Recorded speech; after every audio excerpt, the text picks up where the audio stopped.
Welcome to Pop Culture Philosophers. I'm Rockin Robbie Live!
Hey everybody, what is up? Welcome to Pop Culture Philosophers. Welcome to the most triumphant return of Rockin Robbie Live here on YouTube. Pop Culture Philosophers, how's everybody doing? As soon as I was about to pop in here, I got a notification from YouTube saying I disconnected. So everybody let me know that you see me, that you're here. Throw out a station, maybe even a pop, boom, all up in the room. Can you hear me? Can you see me? What is going on? Hope everybody's doing I keep hitting the wrong buttons. Hope everybody's doing well. It's been a while since we've done this. Welcome to the first Rockin Robbie Live of 2024. So excited to be here. I wanted to be doing this for the last few weeks, but things just kept happening. Wasn't able to make it in. I'm still looking. If you can see me. If you can see and hear me. Thanks so much, Sledhead. Now I feel better. Now we can start over. Hey everybody, welcome to Pop Culture Philosophers. In fact, welcome to Rockin Robbie Live. In more fact, welcome to the first Rockin Robbie Live of 2024. I am your host, Rockin Robbie Billups. This is the show where we gather on Sunday nights and we talk about comics, movies, pop culture, and a whole lot more in a live fashion. This is the first one of the year. So excited to be here.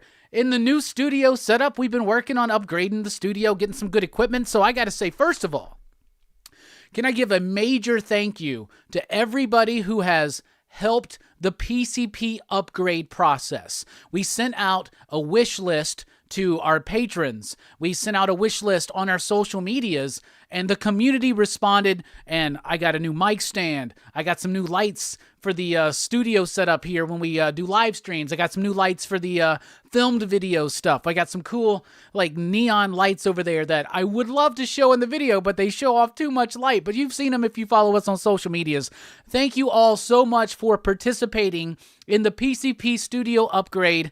It has already been a game changer for me. It has gotten me more excited to make content. It's gotten me more excited to be in this room. It's gotten me more excited to revisit my collection, to take pictures, to share things, and it's gotten me more excited to come here and live stream with y'all. So thank you so much. In particular, I want to say a very, very significant station and pop boom to one of them PCP patrons right there. I don't know if he wants me to tell him who he is, mention who he is, but I'm just going to say, you know who you are, and thank you. Thank you so much. You've done so much. Also, I got this cool, nifty new chair. So, no lie, ever since I started YouTube, right? Every time you see me live, I'm sitting in a very uncomfortable white folding chair, right? So now I actually got a real chair that like leans back. Well, it leans back, right? And it's ergonomic, whatever the hell that is. It spins. I can just go back here and spin around. I can be like, woo! I know everybody else has had that for years, not me. So I'm very, very happy with this new chair. So thank you so much. Anyway, welcome to the show. We got a great show planned. Unfortunately, we do not have the DC sneak peek tonight because of the ice and snowstorm that hit my area. Most of everything was shut down for the last week. As you know, by the sporadic release of the weekly comic book review this week. However, that has also resulted in us not getting our lunar shipment, which means I don't have access to our DC books yet. So no DC sneak peek tonight. However, we do got Marvel in the 90s tonight. We're going to be talking about Punisher Warzone issue number 3, and we do have Batman. We're going to be talking about Two-Face Part 1, one of my favorite single episodes of Batman the Animated Series, the first part of Two-Face. I'm excited to get into that. I got a lot of show and tell and just other things. It's time to catch up, y'all. I know you've seen me here on the channel talking with Rambo. I know you've seen me on the channel doing my comic book reviews, talking about bootleg Spider-Man, doing all that kind of stuff. But this is finally time. This is one of my favorite shows to do because this is my opportunity to have a one-on-one with you, the PCP Army. So what are your questions? What are you thinking? What do you want to know? This show is driven, fueled, if you will, by your questions, your thoughts, your comments, and your concerns. So get them in right now, and once you get in the room, definitely let us know you're here. Station. So excited to see y'all. Follow Pop Culture Philosophers. We're on Facebook. We're also on Instagram, and I've been posting more on Instagram and look forward to more of that. You can follow me on Twitter at the Rockin Robbie. You can find podcasts and little else over at popculturephilosophers.com. And of course, be sure to sub, like, share, all that jazz. If you want to help support the channel, you can do so with Super Chat, or you can do so at patreon.com/PCP, like those fine patrons right there. There you have access to the weekly comic book review and the weekly pop culture wrap-up in an audio format that is downloadable, available hours before it drops here on YouTube. So thank you all so much for the support, because all we need is a like, a share, and a subscribe, and reaching out and letting us know that you dig what we do. And also pinned at the top of the comments there and in the description, I do have a link to that previously mentioned Amazon wish list. The PCP upgrade is not done. We still got lots of equipment, lots of interesting things that we want to do with the channel this year, and we need your help. So if you want to feel, or if you feel like you want to help, do check out that link. And if you can afford to send something, please do. Right now, in particular, on there is a power supply that clamps to the end of a desk, and it's got like 5 outlets and like 6 USB ports. I severely need that. It's normally like 55. Right now it's like 32 or something. I'm just saying, if someone sent me that, I'd send them a PCP mystery box. So there you go. Just an even swap, if you will. But I really need some power. I'm dealing with some power supply issues at the moment, but that will be rectified shortly. Anyway, thank you all so much for joining us. We got a grand plan. We want to chat with you. But before we get into that, tomorrow night on PCP Movie Night, join us for Casino. That's right, Martin Scorsese's Casino will be reviewed and discussed tomorrow night on PCP Movie Night with an excellent panel of people, including me, Jelani, Brooks, Joe Corallo, Fable from One Collection Down, and the missing link himself, our man Steph. I will also be on Dylan's Horror Show on Saturday. I was on Dylan's Horror Show last night to talk about Bubba Hotep, and I'm going to be back on again this Saturday to talk about The Dark Half, George A. Romero film based on a book from Stephen King. So do join us for my personal appearances doing movie reviews this week. Casino tomorrow night on PCP Movie Night, Dylan's Horror Show, The Dark Half. We now pause for station identification.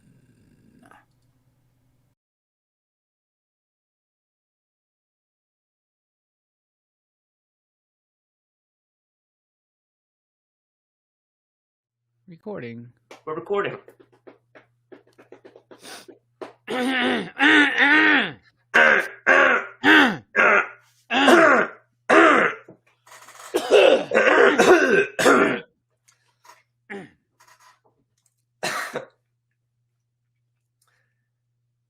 Games. Welcome to... All right, everybody, what is up? Let's take a look at the chat. Let's see who's up in the building before we officially kick off the show with the first five. We got the artist formerly known as Jesse Say What in the house. Crazy week, but happy to get PCP out tonight. Station, hell yeah. GTK Comic in the house. We got Chill Out Man saying, Station, you beautiful mother freakers. Yeah, I'm drunk already. Oh, you better watch out, Chill Out Man. Hey, we got Comic Culture saying, Go Bills. I say Go Bills as well, including the Bills clan, Rockin Robbie Billups, but... yeah, go Bills. I don't care. I'll drop my pen. I don't care about football anymore, y'all. Just so you know, I don't want to talk about it, but I don't care. Dwayne's Payne, what is up, my man? Good to see you here. What's up, Robert C? How you doing? Lulu, Station. Love to see you here. Thank you so much. It was great hanging out last night. The name changes. Hola. What is up, Sledhead? Station yourself. Our Ariaga is in the building. How's everybody doing? Yo, that one, Eric. Hey. Hey, what's up, E? How you doing, man? Good to see you. Good to see you. Two Gun Pedro's in the house. Pew, pew. Pop, pop. Boom. Yeah, man. Good to see you here. Who else we got up in here? Oh, one collection down, my man. Fable. I was on Fable's channel on Friday night because Fable has moved the Blame Fable and His Amazing Friend show to Friday night, so it's a Friday night stream. I was able to be there. I was there, Taki was there, Stu was there, Chris from Lost in Comics was there, Nick was there, and of course Fable was there. It was a great conversation. That was so much fun, man. Thank you for the invite. Missed this, been watching the Sunday shows for a while now. Well, I missed it too. So I'm happy to be here. The name changes.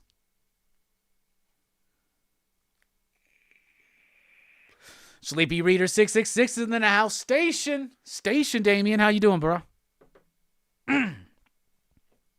Everybody, tip your cups up and throw your hands up and let me hear the party say, I'm kinda buzzed and it's all because South Central does it like nobody does. To all my neighbors, you got much flavor. I'll never come whack on an old school track. Tip 'em up, everybody. Best place to be on a Sunday night. I agree. Who's playing? Are the Bills playing right now? The Bills-Chiefs game going on right now? What game's going on? Who played today? Who won? Ravens won, right? Ravens won. We know that. 49ers won. We know that. Did the Lions win? I have not paid attention. I don't care. What's going on? Somebody plug me in, please. Comics by the Bay. What is up? Hey, Robbie. Keep on rocking, my man. Heck yeah, dude. I have no choice. I am Rockin Robbie. Tom Daly says, do you get your comics for free? No. No, I don't. I do have to buy my comics that I want to buy. Though being the manager of a comic book shop, the books I review are not necessarily the books I buy. I buy very little floppies. To be honest with you, but I do get a hefty discount working at a comic shop, but I do still have to purchase them. Sometimes some publishers will send me some stuff, but it's very rare and few and far in between, and pretty much the only ones who consistently send me physical copies of things is Dynamite every so often. Sledhead says, you guys in the South need to step up your snow game. Yeah, this kind of shit only happens like once every couple years, so I guess they don't feel like investing in what they need to do to take care of it. So one night of ice shut us down for a week, pretty much. Lulu says, oh, damn, DC is my favorite. The Beast World is crazy, and I'm loving it. Yeah, I'm digging Beast World right now, too. Name Changer says, man, it's been cold everywhere. Didn't think you could get some snow where you're from. Yeah, we get snow. Like I said, it happens like once every two or three, and once every like 5 years, we get like a one. It just shut the whole city down, bruh. And what's crazy is it's like, didn't have to be much. In fact, this time wasn't even a lot of snow. It was a lot of sleet and freezing rain, and then it got bitterly cold. Bitterly cold. Yesterday it was like 15 degrees. That's like, that's like a foreign concept to us here in Alabama, man. Like, for real. So like that, like it was cold, man. I'm just gonna say, but like everything was frozen over, ice everywhere, man. And trust me, some of us down here, we can't drive on the sunniest of days. So damn. Two Gun Pedro says, football season has been over for me, so I am ready for Rockin Robbie. Yeah, me too, man. Me too. Oh, Fable says, this is the show that started it all. Hey, station, man, station. Yeah, our Wi-Fi is frozen to death at the moment. Oh, that sucks. Hail Satan, smoke weed. What's up? Have you lost interest in what's the furthest place from here? I noticed the new issue wasn't mentioned in this week's review roundup video. Yeah, I haven't reviewed that one since, like, I don't know, like issue 4 or 5 or something. Like, I was reading it for a while, and then I just lost myself into it. Like, sometimes I read so much that I drop out of a title, or maybe it'll be shorted or something that week. Something will happen. I'll drop out of a title, and I find it difficult to kind of jump back in. That's been one of those. You got to ask Brian, the Brianiac, about that one, though. He's been reading that one all the way through. Tom Daly says, I love your weekly comic review. So good. Well, thank you so much. I appreciate that feedback, Station. Think I'd melt in the South. Yeah, a lot of people from the North come down here, and they don't like the heat.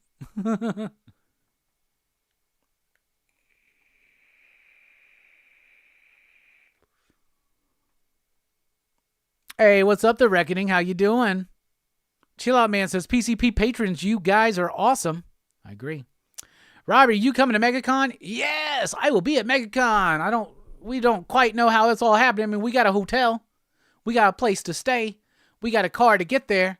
But once we get there, who knows what's going to happen. But yes, we will be at Megacon. Me, Mike the Voice Matthews, and my buddy Kevin Stokes. And we have a very exciting announcement at Megacon. So get ready.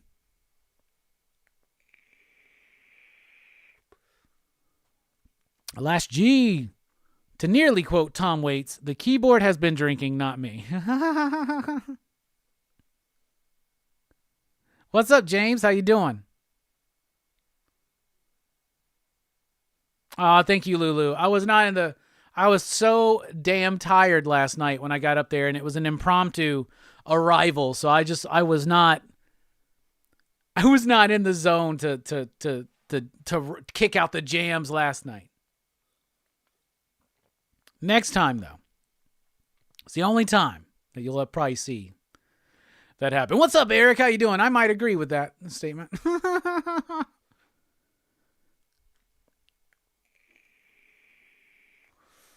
Yeah, I saw the Bucks lost. I'm sorry, John, if you're here. Damn, Lulu already drank all your strawberryta. You better slow down, girl. Lions won. Okay, good for them. Good for them. Hammer Time Holeshoe's a Lions fan. Robbie from Earth 2 is a Bills fan. Let's go. Bills, Lions, Super Bowl, that'd be cool. Fuck, as long as it's not the 49ers. And nothing against the Chiefs either. I mean, Brother Joe and Bobby De La Ghetto, big Chiefs fans. So, good for them. Do you get hangovers, Robbie? Yeah. Yeah, not all the time. I mean, I'm not like drinking like crazy every single night or nothing like that. But like, if I go out and I have fun and I drink, usually I feel fine the next day. But there have been times where I've overdone it and I have dealt with some hangovers. Even recently, last weekend, I had a hangover. It was my girlfriend's birthday, and she never went to a strip club before, so we took her to a strip club. And I'll tell you what, when I woke up that next morning, I had a hangover. So there was that. It didn't feel good at all, man. I'll tell you that. Dwayne's a Pain says, I'm liking Avengers Twilight so far, and Ultimate Spider-Man seems fresh for a change. Yeah, Ultimate Spider-Man #1 was really, really good. I liked it. A very good story. It's also got that spec hit on it, so it's become kind of a big deal in the industry, and that's awesome. We kind of dissect the whole idea of it on Blame Fable on Friday night, so definitely check out Blame Fable. If someone wants to throw out a link in the description to that video from Friday night over at One Collection Down on YouTube, we had a great conversation about the Ultimate Spider-Man, but I loved it. But a lot of my more nuanced take on why it hit, the way it hit, and everybody else had a lot to say as well and to fill in for that. The other one, Avengers Twilight. I liked Avengers Twilight. Some people were saying it's the Dark Knight Returns for the Avengers or for Captain America. Well, I don't want to go that far yet. I hate it when things get compared to significant milestone comic book series before they even ever have a chance to like finish out and get the audience response and stuff. So I can't think of any book that would have done that recently, like Wonder Woman. But anyway, so I don't know about all those comparisons. We'll see where it goes, but I really did like that first issue. I thought it was good. No, we are not known for our snow, bro. Chill Out Man says, you don't get hangovers when you're on the PCP. Yeah, Williams here. Great to see the tradition has not ended with the Cowboys choking each year. Thank you for that. I appreciate that. Let's kick a man when he's down. Yo, Damien, you're going to be at fucking Megacon? Bruh, I cannot wait to meet you, bruh. We're going to be at Twin Peaks every night, man. That's where you'll find me, just so you know. If you don't see me on the con floor, there you go. And on the con floor, I'm going to be trying to pal around with Bueller for a bit. That's pretty much what I like doing. And other people too. Spilio's going to be there. It's going to be Damien. Come on, man. That's awesome. Damien, would you take a shot of tequila with me? Is that what's going to... Can we take a shot of tequila together at Twin Peaks, me and you, Damien? I would love to see you, man. It doesn't have to be at Twin Peaks either. I mean, we can just, if you want to go get coffee or something, I guess we can do that. I'll tell you what. Gordon Ramsay has a fish and chips there. Fucking delicious. We can have some fish and chips together. We can have some fish and chips together, mate. Hey, what's up, James? How you doing?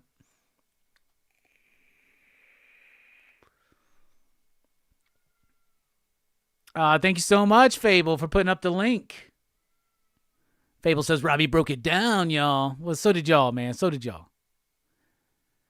Robert says, how are you feeling about Gang War? It's my first Marvel event. First Strike was dope, but I feel like it's petered out a bit. Yeah, it's petered out a bit.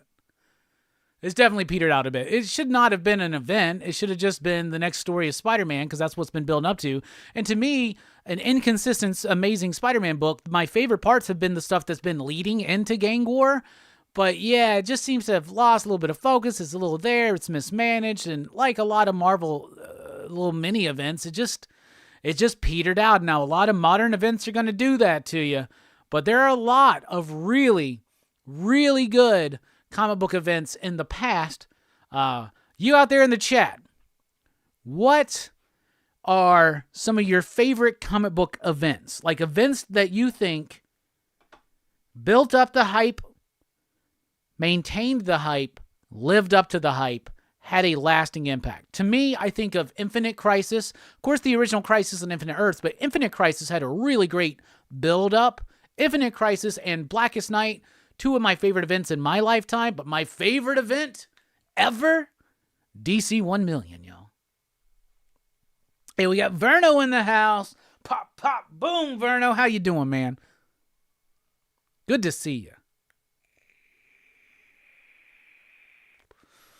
How long will I be at Megacon? I will be at Megacon the entire time. So we're going to arrive in Orlando that Wednesday. Reconnecting. Yep, I'm just waiting for this thing to say that I'm back.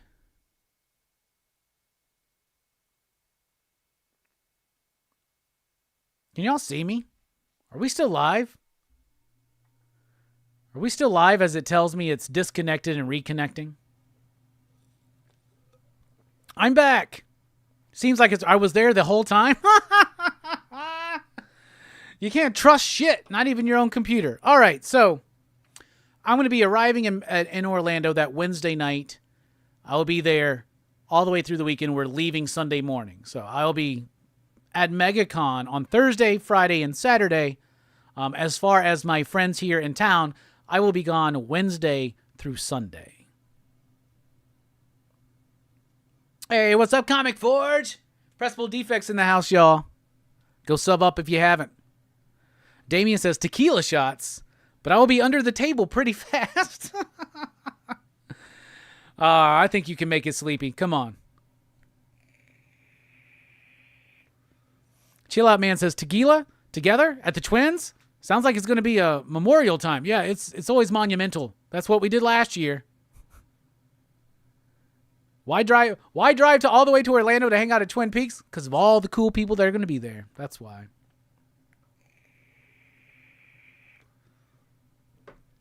Hey, Manny's in the house. Nerdtastic News. Station can't stay, but wanted to show some love for this triumphant return. Station, thank you so much. Sledhead says Blackest Night, one of their favorite DC events. Lulu says, I don't know, I gotta say DC metal, death metal, but I might be biased. Metal and death metal rock. And the whole road, what I even love more is death metal, more so than metal. I like metal a lot, but I love death metal even more because that whole, like, bridge from metal to death metal in Scott Snyder's Justice League, God, I love that shit. Our Ariaga says, metal. Chill Out Man says, DC 1 million? I have to check that out. DC 1 million, here's the basic premise, right? Grant Morrison's doing JLA at the time. He starts thinking, man, what year will Action Comics, if it continues on as it is right now, what year will Action Comics hit issue 1 million? And it turned out that's the 853rd century. So he did a whole event where the Justice League of the 853rd century came into the 20th century and crossed over, and it was great. And it changed. Every book for that month had a 1 million issue that was tied into the event. And even though different creators were doing those things, right, in the midst of the 4-issue series that Grant Morrison was doing, in the midst of all of that, Grant wrote the Bible for the whole event and was very heavily involved in all of the tie-ins and one-shots, and it's awesome. It's awesome. I have so much. I pretty much have the whole thing in floppies, and I also have the omnibus as well.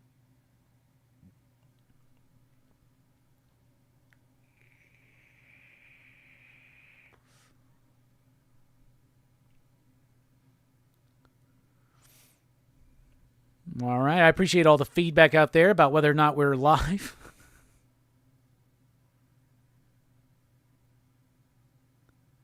Sleepy Reader says, DC 1 million, that's a surprise.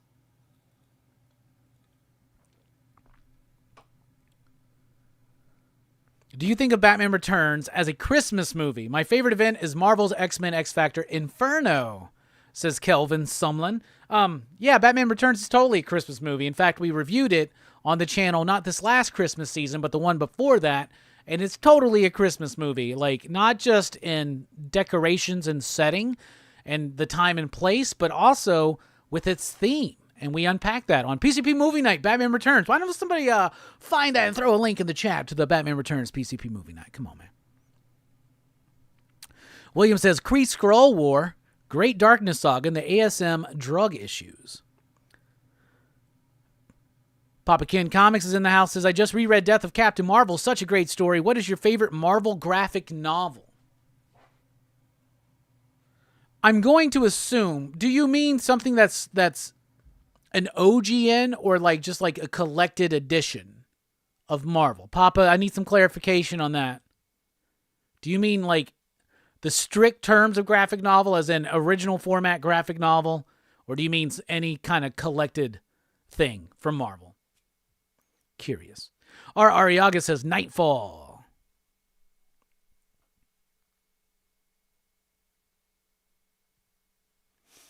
I'm not super into death metal or anything, but Hail Satan Smoke Weed says 2023 was such a good year for metal, especially death and black metal.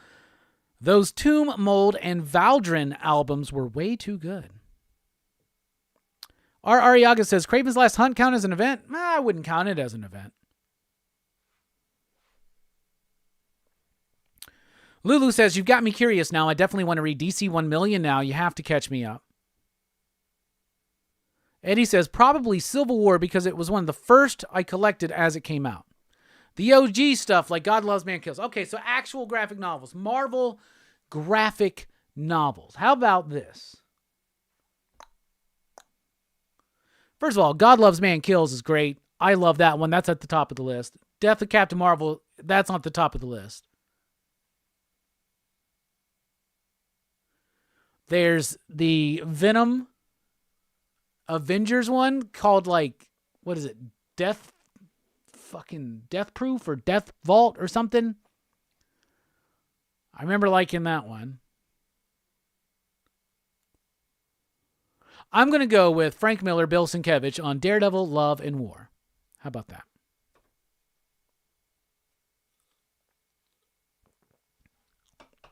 New Mutants started as a graphic novel as well.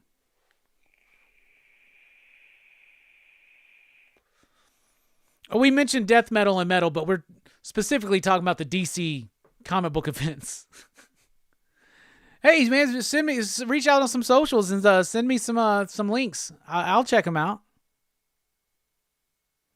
Sticky Ricky says, why is dating so hard? Sometimes I feel like I will die alone. Lust for results will never give you results. So just focus on being you and being the best version of you possible and see what happens. Thank you, Two Gun. William says, Elektra Lives and Daredevil Love and War are my favorite graphic novels. All right, yes, let's officially kick off the show now with your very own.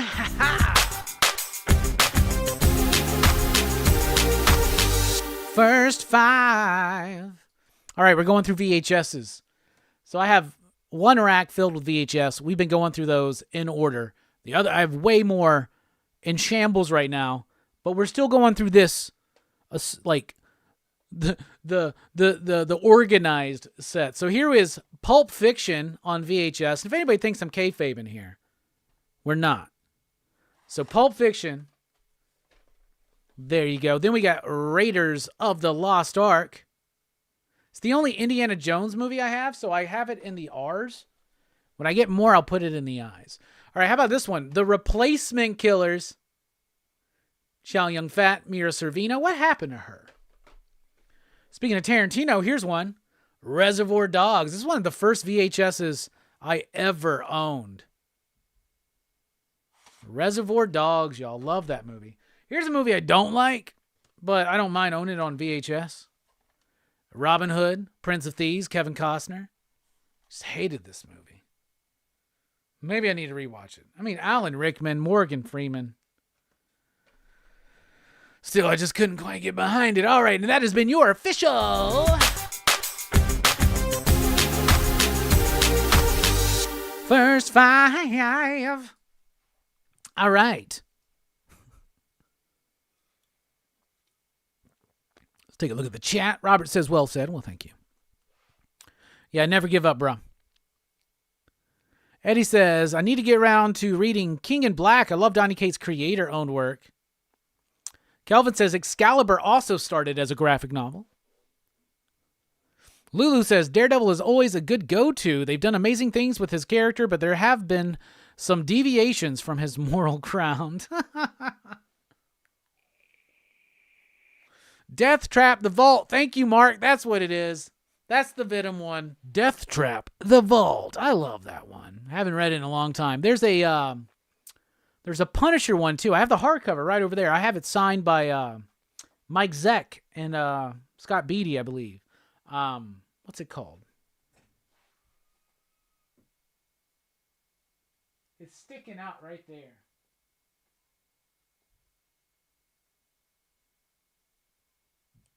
I can't read it.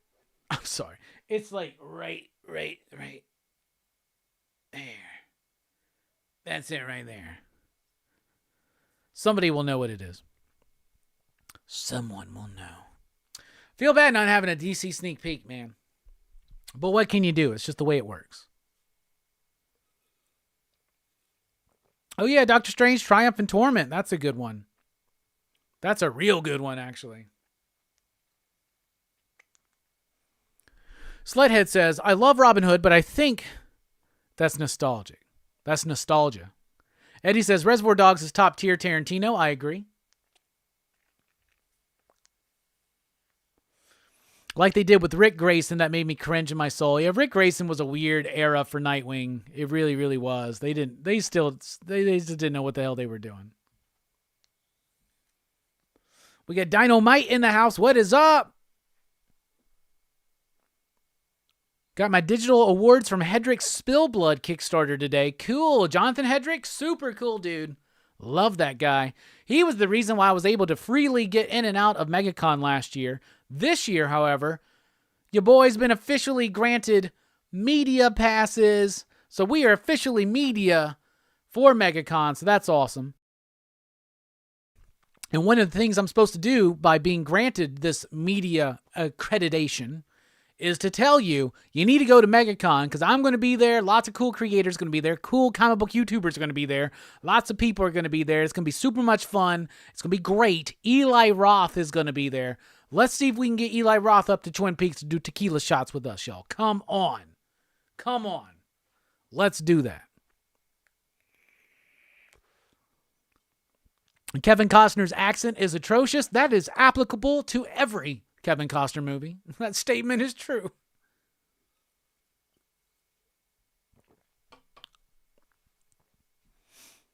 Chill Out Man says, I still remember the first movie I saw on VHS. I don't know how old I was, but it was Reformed Schoolgirls. Well, that'll change your life, man. Sticky Ricky says, you like the new Ultimate Spider-Man? It's sold out here in New York City. Yes, I really did like the new Ultimate Spider-Man. James says, Bryan Adams' song for Robin Hood was classic Lady Killer song back in the day. Yes, it was. I remember that song. Was that the one that's like, everything I do it for you. Is that one? Two Gun says, your background looks good. Well, thank you, Station. A little Eric Larson never hurts nobody, right? Boom, right there.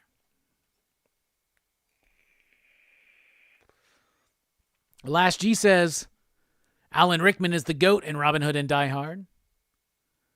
Fable says, tequila shots with Eli Roth would be dope. They would be epic. Yeah, they would be epic. Absolutely.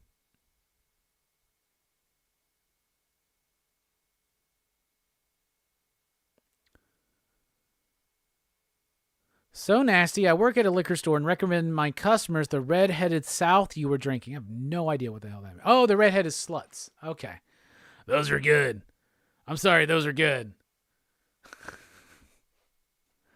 Are there any good comic cons in northern Alabama and Tennessee region? Yes, the Huntsville Comic and Pop Culture Expo, and I'm there every year. What's up, Taki? How you doing?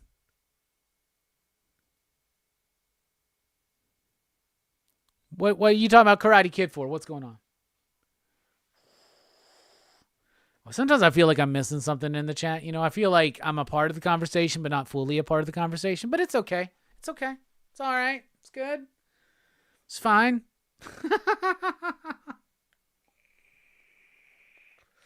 Just happy to be back here chilling with y'all, man. Taki is, by the way, got to hang out with that dude twice in the last week. Got to hang out with him on the Fable show.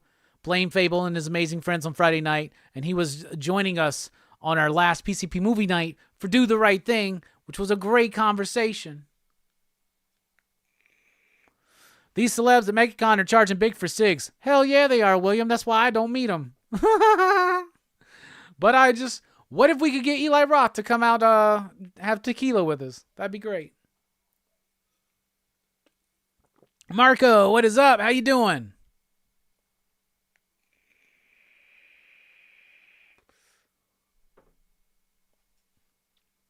That is the best song from Karate Kid. You're the best. Ah, nothing ever gonna break you down. You're the best. I'm gonna tell y'all this. The Karate Kid is one of the best soundtracks of the 80s. I'm sorry, I can't help but speak the truth. It is, and it is. So there you go. I am on IG's Pop Culture Philosophers. All one word.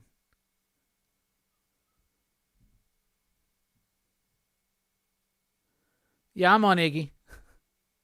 Oh, I did not review Colonize. Colonize, I think, was a collection of previously released material, and it was really big. So I did not read it.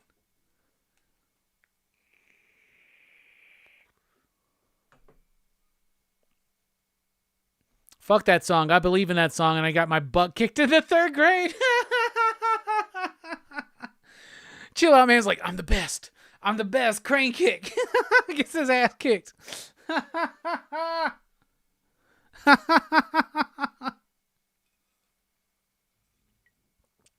The Marvel graphic novel line had Bernie Wrightson, Mark Badger, and Charles Vess.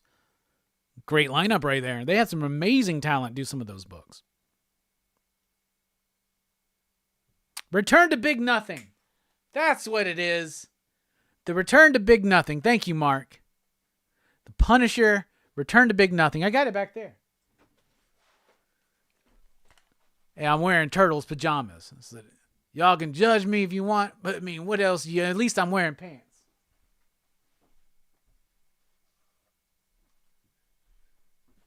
See how easy that was? I can even like set up the keyboard back here and shit now. Yeah, Return to Big Nothing. Cool Punisher book.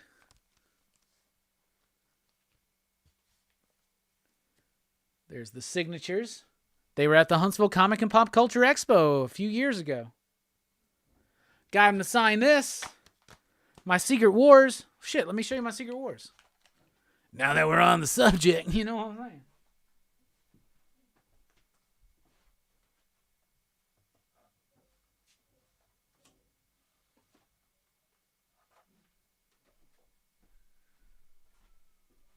So I had a pretty nifty print of, I think it's number 10.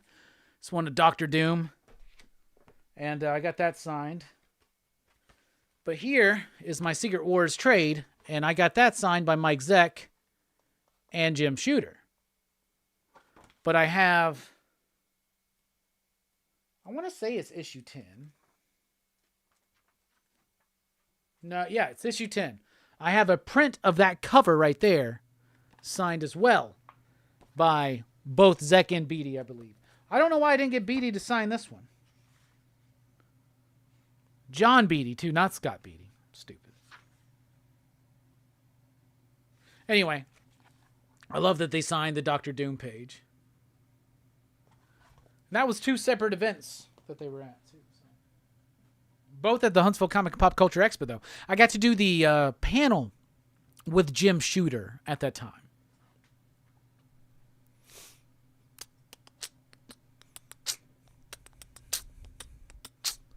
Get McLeod to sign the new graphics or New Mutants graphic novel. He's been at several cons that I've been at, but I actually don't have that graphic novel. Crane kick ain't shit. No, it ain't technically, Taki. Plus, you can see that shit coming. Some motherfucker posts up like that, you just sweep the leg. That's they were trying to tell Johnny the whole time what to do. Sweep the fucking leg. Sweep the leg. He got in trouble for doing that. You can't do that, man. Can't do that. Put him in a body bag. Can't do that. Pajamas are comfy. I'm making some fan art of you. Where can I send it? Just reach out to me on IG, and I'll let you know where to send it. Blood Splatter Chatter says, haha, every one of us streaming is wearing PGs on the bottom end. Yeah, no shit, man. You think we're wearing goddamn slacks or some shit? We just got to look good from here up. We got to look okay from here up.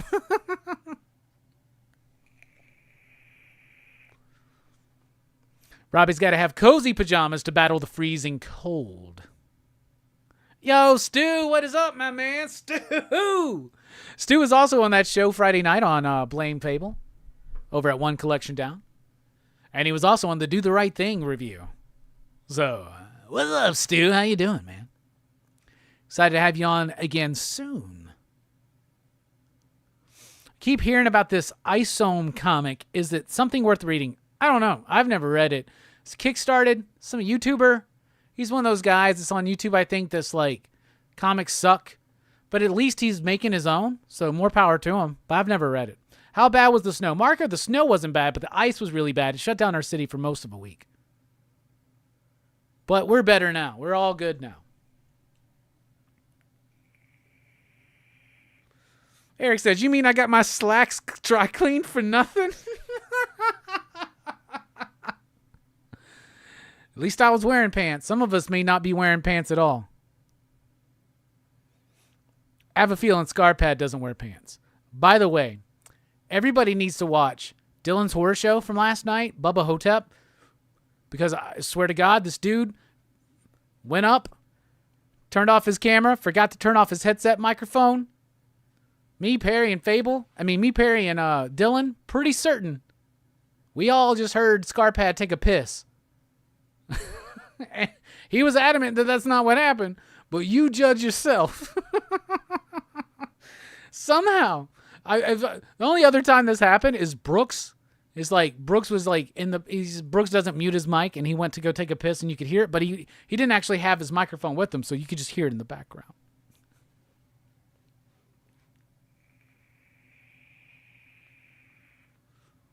Yo, what's up, 62 Lefty Blues? I want to directly respond to you right now. I had a comment from you within this last few days, I guess, if I had watched Cobweb or Talk to Me. I have not seen Cobweb, but I did see Talk to Me, and I loved it. It was one of my favorite movies of 2023 that I watched. I really, really enjoyed it, and I actually unpack a lot of those thoughts over at Blood Splatter Chatter. We talked about it. If someone can throw that link up, that would be great. So thank you so much.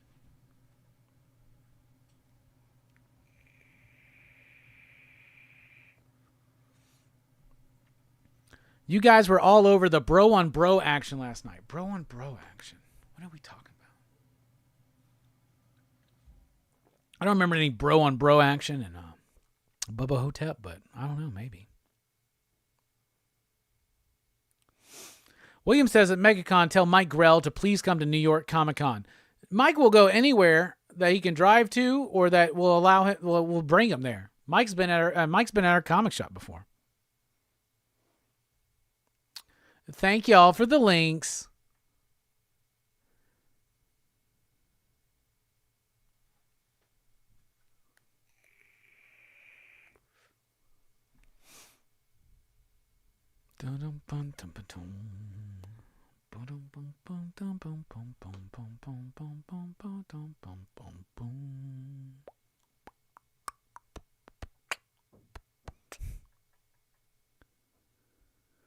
Oh, thank you, Stu. Derek, what is up? You hyped for Ghost Machine? Yeah, I'm hyped for Ghost Machine. I mean, Jeff Johns, Brad Meltzer. Also, the entire Ghost Machine team's going to be at Megacon, so that's going to be interesting. It's going to be super cool. I've never got to meet Brad Meltzer, and I'm a huge Brad Meltzer fan, and not just his comic book stuff. Like, I'm a big fan of his novels, his History Channel show he did called Decoded. I have a bunch of his novels. Like, I am going to make time to meet Brad Meltzer, 100%.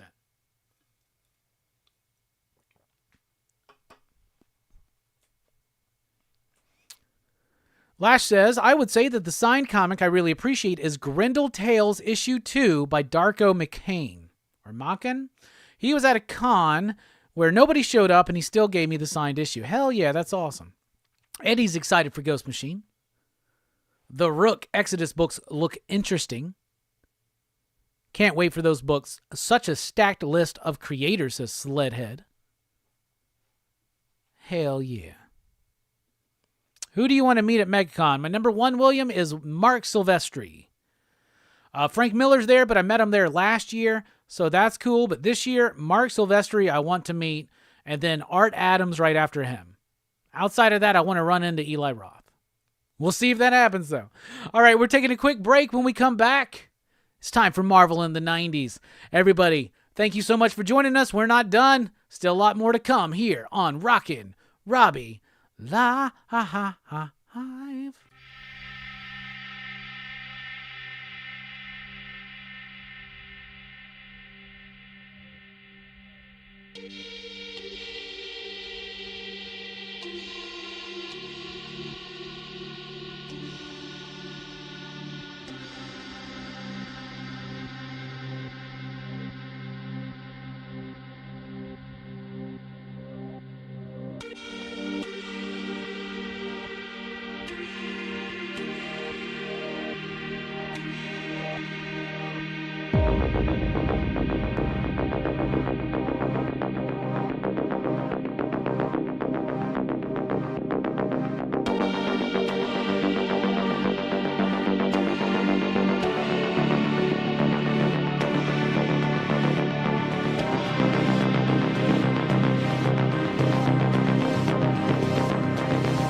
I so hope this part doesn't go in the video where I'm just standing here staring forwards. That'd be so embarrassing.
Hey, what's up, everybody? Welcome back to Pop Culture Philosophers. In fact, welcome back to Rockin Robbie Live, the first Rockin Robbie Live of 2024. I am your host, Rockin Robbie Bills. How's everybody doing? We've had a great show already tonight, just kind of getting reacquainted with each other. It's been a month since we've done one of these, but this is the flagship show where we get to hang out, talk comics, movies, pop culture, and all that, and live directly with you, the PCP Army. So any thoughts, any questions, any comments, any concerns, this show is driven, fueled, if you will, by those things. So get them in right now. What do you want to chat about? Coming up here, we got Marvel in the 90s and we got Batman, but there's still plenty of room to finagle a little bit of a random conversation. So I hope everybody's doing great. We're doing great over here.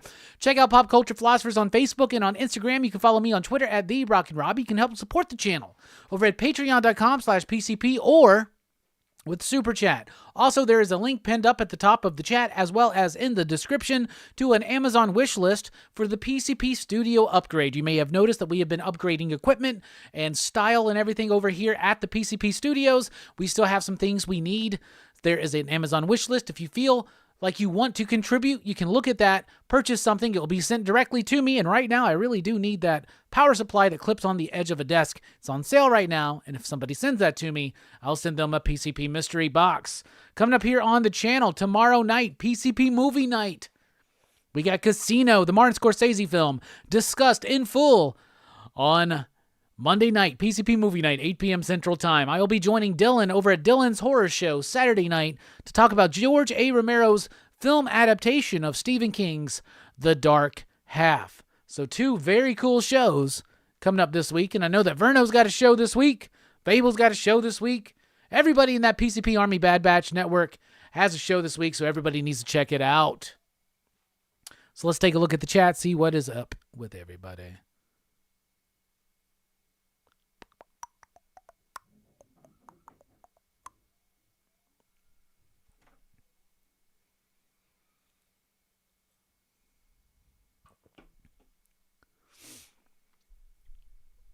Miller is only there on Saturday. Yep, he was the same thing last year. All right, Marco says, I have a money question. How much money per week do you guys spend in general on comics, I guess is what the question is. Robert says 20 to 30 bucks. Sledhead says try to keep it to 50. Marco says, because I'm like 40 to 60 and I'm drowning, so I'm trying to see if I'm just following too much or if it's normal. Marco says 50 is already a good amount. Sledhead says that I would say if you can't keep up, buy less. Don't let FOMO get you. That's true. 100%. What's up, Comics and Tortillas? Like that name. Dynamite says, Marvel in the 90s? I heard Night Thrasher was getting a new comic series. Yes, Night Thrasher is. I hope it's good. We shall see.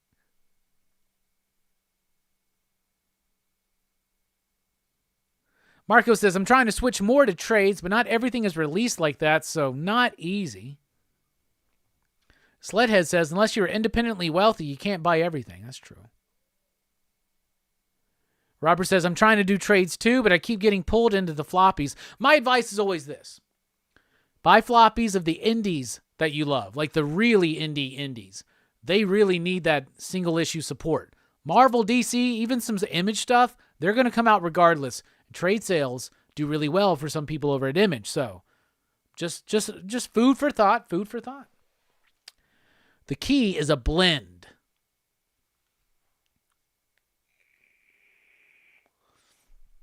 Chill Out Man says, these songs suck. What's it going to take to get Hellboy? Shit. It takes super chat, Chill Out Man, to get Hellboy. That's what it takes.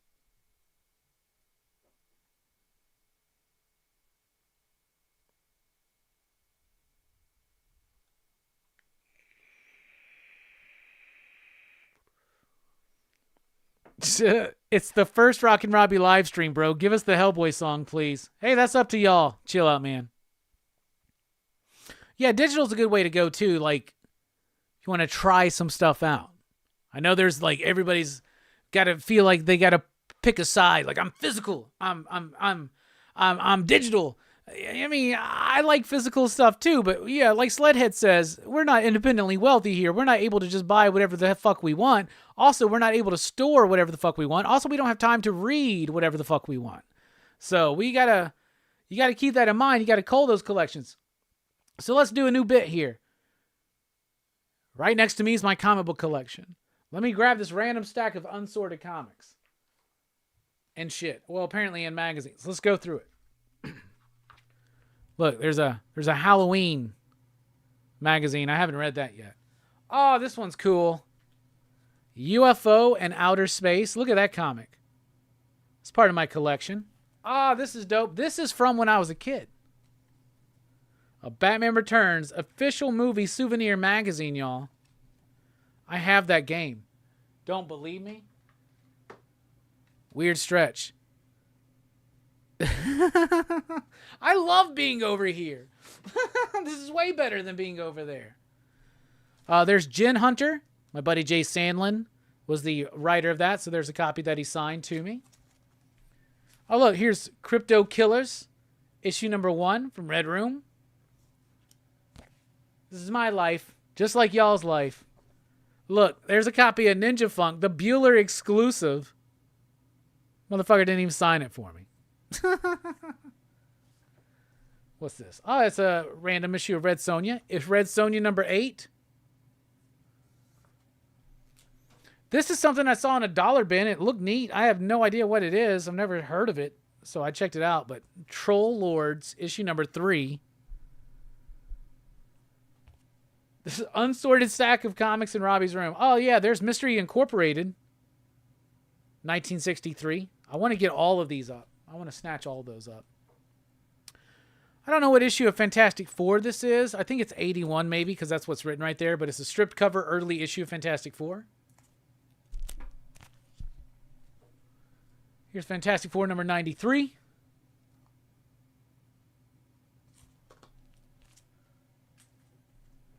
Here's the Super Pro number 8.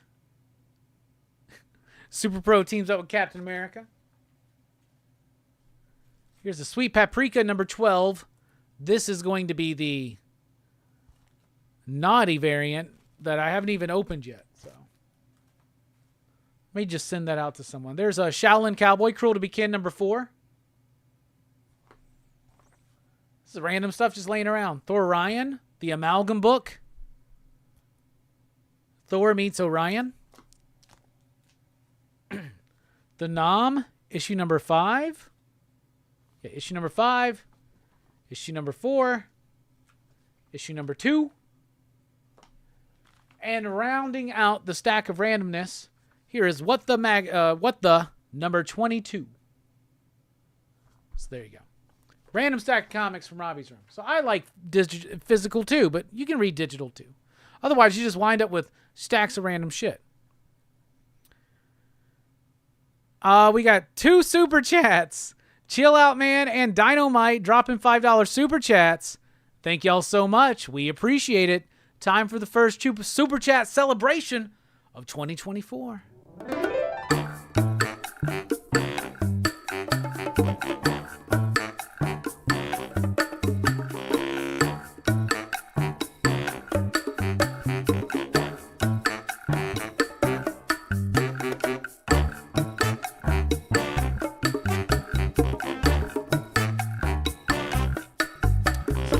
Y'all remember the lyrics? I want y'all to sing along. Come on. Let's see if I remember. Let me tell you about this little man I know.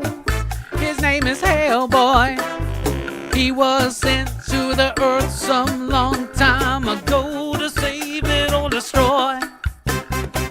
Brought to this earth by Rasputin, son of a demon and a nana who had a sex with a demon, but was raised by Professor Broom. And now he fights evil and monsters. Shit! Now he fights with a man who's a fish named Abe. And now he fights with a fire starter named Liz. And an ectoplasmic mess named Johann. BBRD. Loud.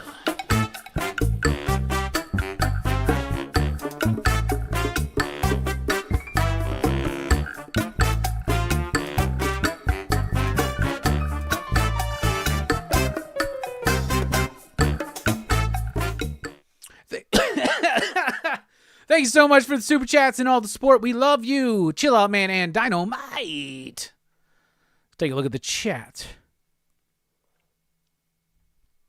Boom, boom.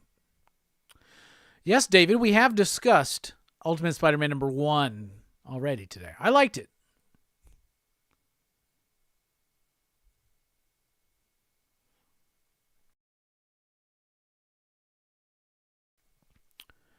Let's take a look here.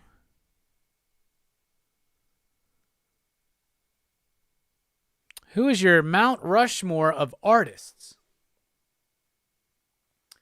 Jack Kirby, Mike Mignola.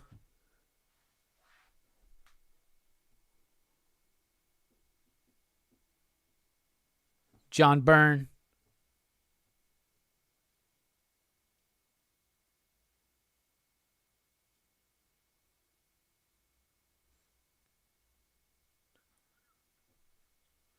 John Buscema.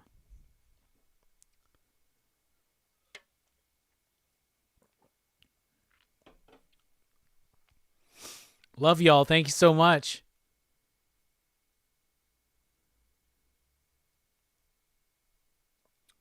Eddie says, need to read through my 1963 issue so I can read that annual that came out last year. Yeah, I finally got a copy of that too. So I need to find the rest of them, get them together, because I got some. They're just all over the place. Some of them are right now.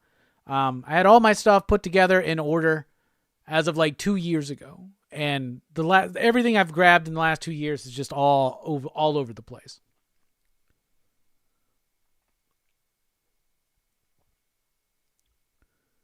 I've seen the Trolls books before, sort of slapstick like the Three Stooges, says the name changes. Is Mystery Inc. related to Scooby-Doo? I didn't know they had comics. No, it's not. Scooby-Doo does have comics, but it's not related to that. It's part of the 1963 line of Image Comics where they were doing like Silver Age inspired comics. Alan Moore was at the head of that. Rick Veitch was involved. Don Simpson, I believe. I've never read them, so that's why I'm trying to snatch them up. All right, William says my Mount Rushmore of artists: Kirby, Wrightson, Matt Baker, and Ramita Sr. Sticky Ricky says my Mount Rushmore is Kirby, Byrne, Neil Adams, and Art Adams. Name Changer says Shaolin Cowboy is always good. I agree. Never gets old. Sledhead says, stick in there, new people. It grows on you. Eric says, the Hellboy song is sung and all is right in the world. Comics and Tortillas says, are shameless plugs allowed in here? Sure. Go for it. See what happens. Chill Out Man says, I swear that song gets better every time I hear it. Thanks, Robbie. That's why you're rocking. Well, okay. McFarlane has to be in the running. Jim Lee. Yeah, for sure. My favorite artist out of that, well, initially my favorite artist in the Todd McFarlane and Eric Larson, and even a little bit of Rob Liefeld. Did we disconnect? Did we disconnect for anybody, or was that all smooth? I kept going like I was just normal.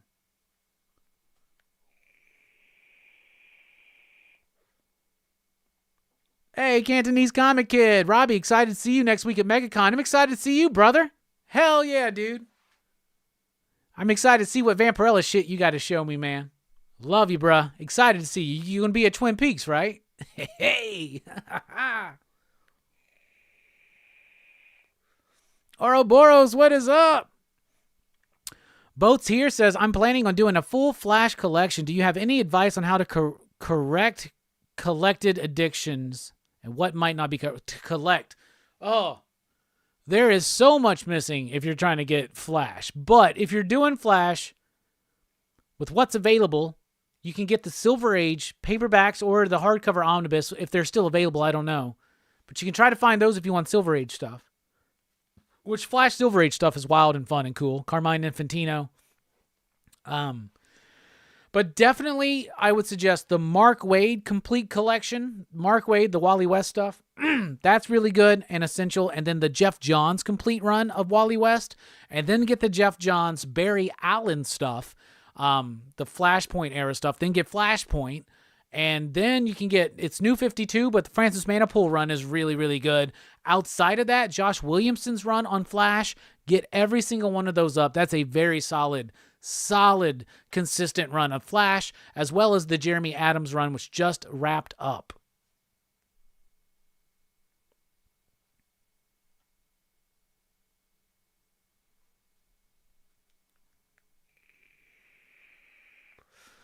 Chill Out Man says, my Mount Rushmore is Dylan, because he spits hot fire. I rip and I rhyme and I rip.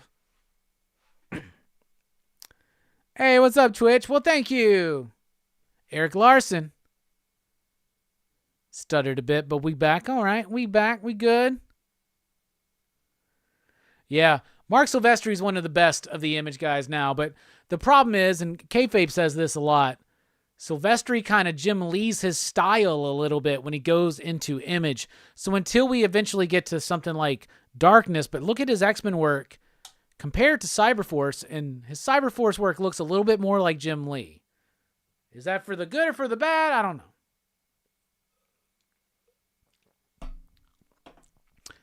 I was torn apart when Wally West was killed off in Young Justice. He's one of my favorite characters in DC. Don't worry, he's still alive and well in DC. In fact, he is the Flash right now in DC, as well as Barry, but the Flash book is following Wally's exploits, and Cy Spurrier or Mike Deodato Jr., I'm really kind of starting to dig what they're doing in the pages of Flash. All right, a lot of DC talk, but it's time to go to the Marvels. Let's go to Marvel Comics. How far back do we want to go? It's time for Marvel in the 90s. And today we're talking about Punisher Warzone, issue number 3. This one is written by Chuck Dixon, with artwork by John Romita Jr., coloring by Gregory Wright, fantabulous inking by Klaus Janson, and Jim Novak on the letters. Edits by Don Daly. Tom DeFalco was the editor-in-chief. A lot of us my age remember this book, remember it fondly. We've already talked about issue 1 and 2. Now we're diving into issue 3. The reason why I'm spotlighting this, amazing artwork between two of my favorite creators when they collaborate together, John Romita Jr. and Klaus Janson. So Punisher has been living a double life. He has infiltrated a mob family through a dude who's claiming that Frank is his cousin from Kansas City. It boggles my mind as well that none of these mafia dudes recognize the Punisher, because he has no disguise except for this tiny little ponytail. Anyway, in the previous issues, he has kind of caused some turmoil in the midst of this crime family because the crime boss is leaning on him, but the crime boss's brother is suspecting Frank of killing some of his own crew and taking the money on their last job, which is exactly what happened. So Frank starts off the book talking about how he's got to kind of put on a good face, and what they're trying to do right now is they're trying to frame the crime boss's brother, Sal, as the one who heisted and killed these dudes, or who killed all these dudes and heisted the money away, right? So there's this cool interrogation scene, some great storytelling by John Romita Jr., where you see the guy behind Frank's ass right there. He's got a wrench. He takes that wrench. He throws it at Punisher. Boom, boom, boom. There's a little bit of an interrogation. Frank is talking to this dude. This is the guy who Frank is... He totally was like, in the first issue, did that like ice popsicle like torture thing. It was super fun, super cool. So this dude's saying, hey man, this is getting too heavy. Frank's like, don't worry, we're going to be fine. Then we cut to Shotgun. Shotgun is another assassin for hire out there, and he's being put... Totally sorry about that. He's being put on the path to take out this crime family, including Frank Castle. So we're just still leaning into that. And he's gotten some high-grade weapon technology given to him for this upcoming event. Sal is sitting here talking about how he's got to take care of these two upstarts. He doesn't trust this dude from Kansas City. That's Frank, by the way. So Frank is saying, we got to do something. We got to get this guy set up. We got to totally set him up. So he follows him one day to a storage facility where he finds that there's something shady going on right there, right? And so then he wants to know what exactly shady is going on. So he goes to the storage complex as the Punisher and takes out these dudes. They're part of an Asian gang. They got a deal with Sal running coke. Now, Frank knows that the crime boss probably doesn't know that his brother has another gig on the side and is probably even using his brother's resources. So Frank's like, we can use this to pin it against Sal, to put Sal in a bad light and take the heat off of us. Frank's really getting into this role, by the way, okay? And speaking of which, he wants another way to get closer to the family. So the crime boss has a daughter who's about to get married to someone that she doesn't want to get married to. And Frank has an interaction with her and starts smooching her. He's like, there's more than one way to get into a family. So Frank's putting the moves on, and look at that. Look at that ponytail, that little faux ponytail. All right, so then Mickey, I think is this guy's name. He shows up with the evidence, allegedly, claiming that Sal, this dude's brother, is the one who's betraying the family. And he's like, you better have more than just some snapshots, Mick. So, like Mickey said, they take him to the storage facility where these Asian gang members are there. They spill the beans, but before they can spill the beans on Frank Castle, he gets super into character again and just busts into the dudes. And then the guys are all set. And the boss tells him, go kill my brother, but because he's my brother, you better do it quick. So Frank and them snatch up Sal. Great double-page spread right there, like a centerfold type thing. They got Sal in the background. Frank's taking care of his bodyguards. Great lighting right there. Interesting conversation. They pump him up with some heroin or something, and then they drive him out to the Pine Barrens. And this scene reminds me very much of a Sopranos episode, one of my favorite Sopranos episodes, where they take a dude out to the Pine Barrens to kill him, and it all goes wrong. So Sal wakes up, pops Mickey in the nose, gets out of the car. They chase him. He runs over a frozen lake or a frozen river, falls in. They can't find him, can't get to him. He's under the ice. They're taking some snapshots of him because they got to prove that they killed him. And then they leave, but Frank's like, I'm not so sure about this. Turns out, dude's been underwater for 4 hours, but still somehow is alive. And as we find out he's alive, we go to the crime boss talking to his daughter. And she's like, I don't really want to get married to this guy. He's like, don't worry, you're going to have a great, beautiful wedding. And I'm going to hang your picture up with all of our wonderful family portraits, including the one of his dead brother. So that is Punisher Warzone. Number 3. It's the art that sells it, but I'm starting to get engaged in the story. Really, really am. So I read this stuff back in the day when it was first coming out. What's this, 1993? 1992. May 1992, so this probably was released in March or April, right? Nowadays, what drew me into this series and covering it was the John Romita Jr., Klaus Janson artwork. I really do like John Romita Jr. This is the 90s to me are his heyday, especially when Klaus Janson is inking him. I love it when him and Klaus work together on the Thor series in the late 90s. But let's get into this. Klaus, first of all, John Romita Jr., I don't care what you think about his art. He is a very solid storyteller. He knows how to tell a story. He knows how to get these books in on time with the deadline. But then when you put someone like Klaus Janson on his book, it provides extra texture that really complements the pencils of John Romita Jr. Let's talk about that coloring. Using white as color at times, little highlights, things like that. Look at Klaus Janson using little screen tone tricks to show that there's a light in the background, right? Like a gradient screen tone. Really good stuff. Lots of tones used here. There's even elements of some duo shade, I think, right there.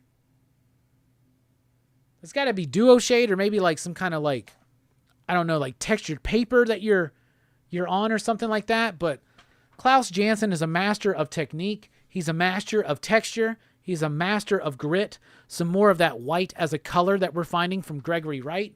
The inking is subliminal for me. And I mean, sublime for me in here. I love it. This dude makes such amazing choices. I think the color is great. It reproduces on this newsprint. And here we are 30 years later, and it still holds up. The coloring, the paper, and this is not the best copy. And there's that double page centerfold. Look at that blue, the way it pops with that black. It's so freaking cool. The lettering is solid, and the story is solid. What started being just kind of seeming like a typical Punisher story, it's about a Punisher going undercover and kind of getting too into the life. In fact, when he messes up everything on the hit on Sal here, he realizes, I'm thinking like a mobster. I'm thinking we got to teach him a lesson. We got to do this the old school way. I am not thinking about taking out this dude and being smart like the Punisher. So the story's getting better. There's some more of that great screen tone. Gradient screen tones right there. Oh, there's a bit right here when they're confronting the dudes in the storage facility. It's great screen tone on that. Yeah, right here. All the gray value that you're seeing there is screen tone on the faces. Right there. Let's see if we can get some close-up screen tone. Come on, let's focus on that screen tone. Look at that. Screen tone. God, I love that shit. Anyway, I'm having a lot of fun with this book. I thought that this would be a silly revisit. That way we'd just kind of focus on the art. But I'm getting involved in the story. I'm becoming more and more intrigued with it. I love the coloring. I love the art. I like the story. I'm getting into it. I'd give this one a 4. I would give this 4.5, you digs. This absolutely rocks. I am so excited. Next week, we'll do number 4. I am excited as hell about Punisher Warzone right now. I thought that this would just be for fun. We do it for a few weeks. Now I'm committed. I'm going to read and cover every single issue of this until Romita and Janson leave. Anyway, that's what I thought about it. What do you think about it? Let me know in the comments down below. Let me know in the chat. And this has been Marvel and the 90s.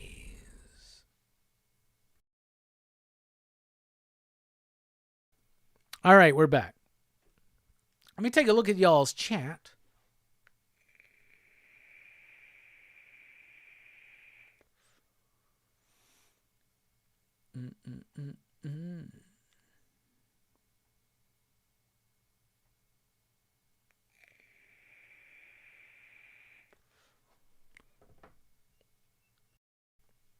What the fucking ad comes on? That's how we pay the bills, William. I'm sorry. Dynamite says, I love Liam Sharp's art. Me too.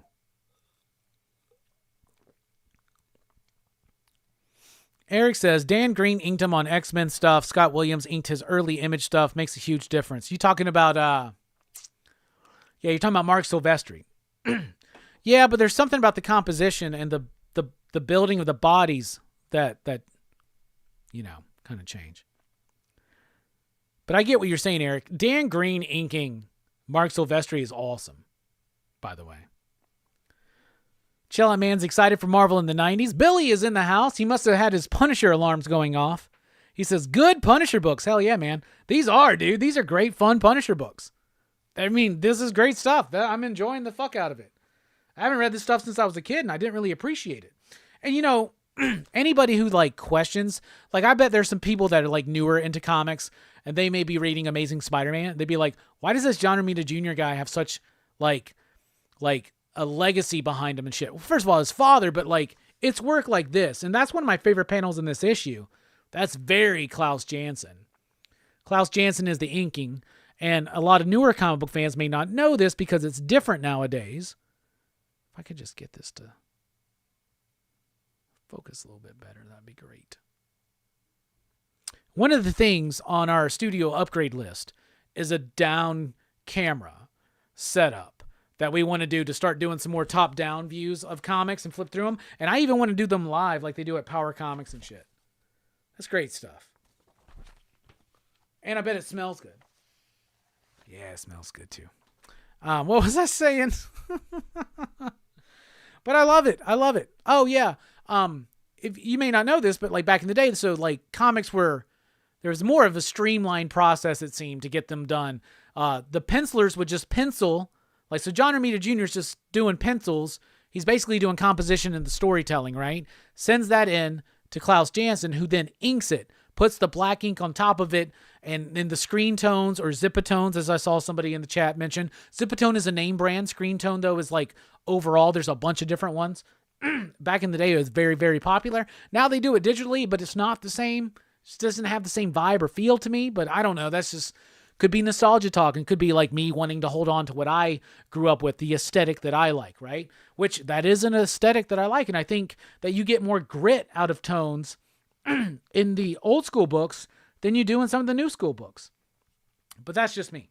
So there's that. But yeah, so there used to be an inker. Now that's kind of gone with the digital stuff. But I think that the loss of the inker, I don't know.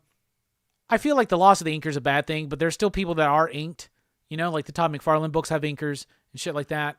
Todd's a great inker, for instance.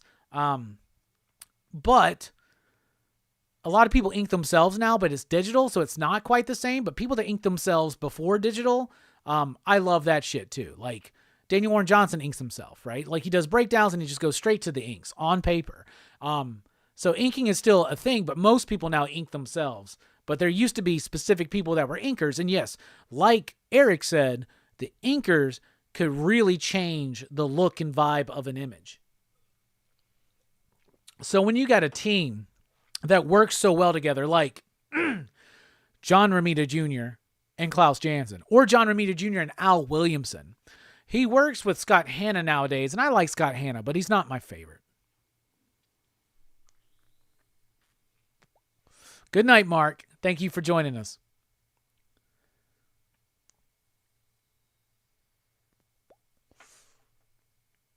Billy says, I have most of the Warzone books. That's what you're saying. I have a lot of them too, but I've been going through and picking them back up. I need to find an issue 7 right now.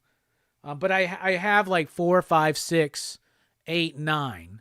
And I'm definitely, I want to at least get the Romita and Jansen stuff and at least the completion of this story. And then we'll see what happens. But after we're done with that, we'll definitely be moving to another topic for Marvel in the 90s.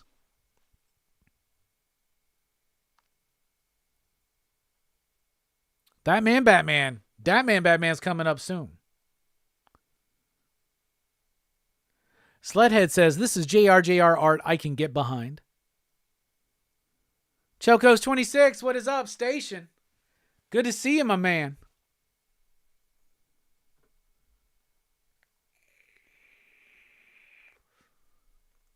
Was Sopranos good? My cousin recommended it to me, but I'm not sure about it. Sopranos is awesome, Lulu. I fucking love Sopranos. You want to have a Sopranos night? You come over, we'll watch the first couple episodes of Sopranos. You'll enjoy it, trust me. It's really good. Sopranos and Deadwood, two of my favorite shows from around the same time, HBO. Sopranos is fucking great. It's been on my mind lately because we're doing Casino on PCP Movie Night tomorrow night. And so after I watched Casino last week, I was like, shit, let me finally watch The Irishman. So I watched The Irishman. I put a little short video out in the PCP Army on Facebook and on our IG page. And I liked The Irishman. I really did. I thought the story was so fucking good. I think it runs a little too long, especially towards the end, right? I'll say that. And also the de-aging throws me off at first. You get into it because the story's good. But overall, I really liked it. I'd give it like a 4.5. The next night, I watched The Departed, which I hadn't seen The Departed since it first came out. And I agree with what I thought back then. I like the movie. It's nowhere near my favorite Scorsese film, and not the Scorsese film that I would ever pick out of his films to be the Best Picture and Best Director winner. I think that was more of a give it to him in hindsight type thing. But I do still like The Departed, but it's still not my favorite. So, I don't know. I'm building up, though. I'm building up to Killers of the Flower Moon. And I need to watch... I've never seen The Wolf of Wall Street, so I need to finally watch that. Those are the only two Scorsese films I think I have not seen. Maybe.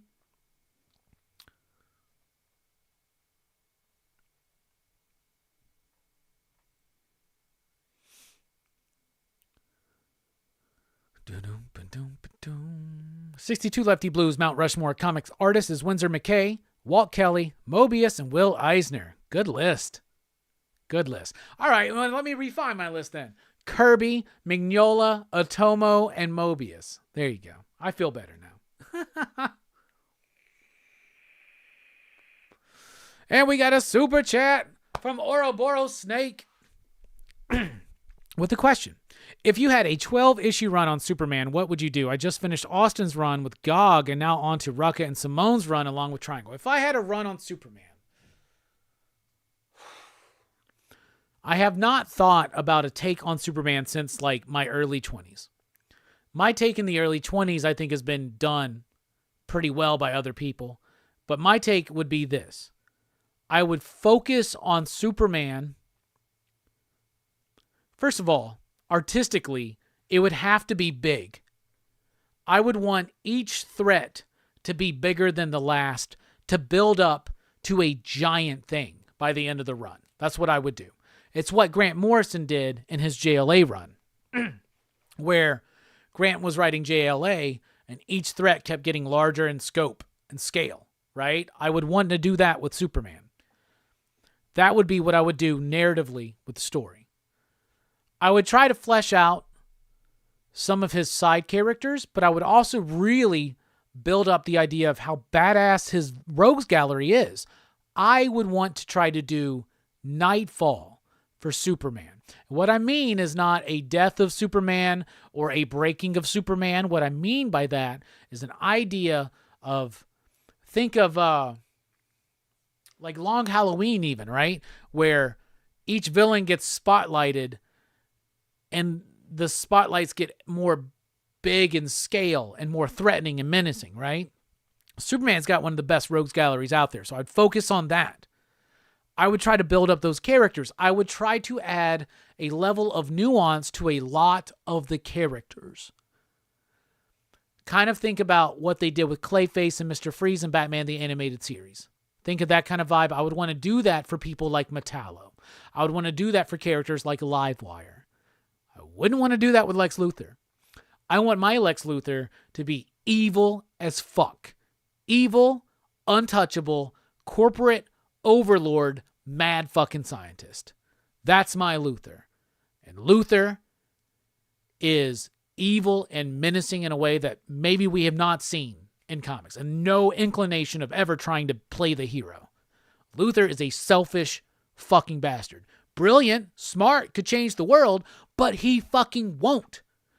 Even with Josh Williamson, with what he's doing right now, as much as I love it, I want Luthor to be Luthor. I want Luthor to be bad. I want Luthor to be menacing, evil, corporate, mogul, mad scientist. That's what my Luthor would be. My take on Superman would be, even with all these powers, even with a beautiful wife, job that fulfills him, both jobs, 2 jobs that fulfill him, my take is this: he still doesn't feel like one of us. And the attention adds to that. So that would be my take on Superman. Thematically, I would be trying to build up an idea with Superman feeling alienated, right? And not feeling like he's one of us. And he's usually putting on a fake face. Outside of that, I would build up his supporting cast and the villains and have a giant escalating scale and scope of the villainy and showcase how badass these villains actually are. Show them as legitimate threats to Superman. The art would be big and bold and from interesting perspectives, and it would always feel like it's moving. It would never really slow down.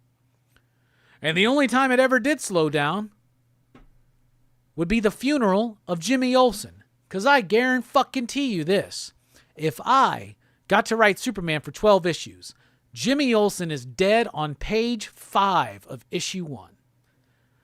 And that would be what I would do to kick off my run. Thank you so much for the super chat.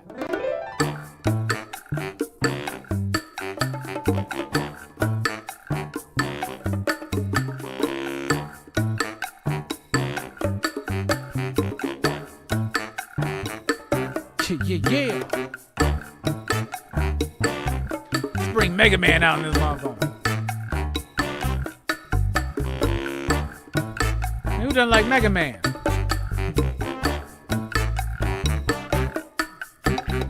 Let me tell you about this little man I know.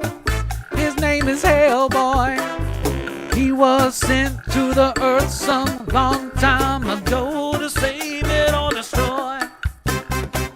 Brought to this earth by Rasputin, son of a demon and a nana who had a sex with the demon, but was raised by Professor Broom. Now he fights evil and monsters. Shit. Now he fights with a man who's a fish named Abe. Now he fights with a fire starter named Liz, and an ectoplasmic mess named Johan. BPRD.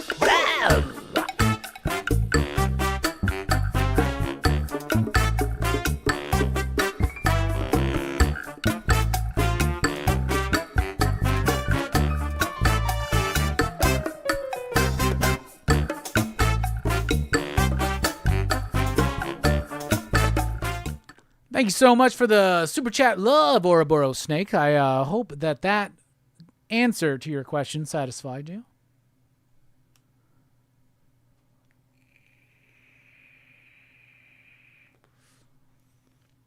William says, John Romita Jr.'s best inkers, excuse me, are Jansen, Layton, and Austin. You mean Terry Austin and Bob Layton?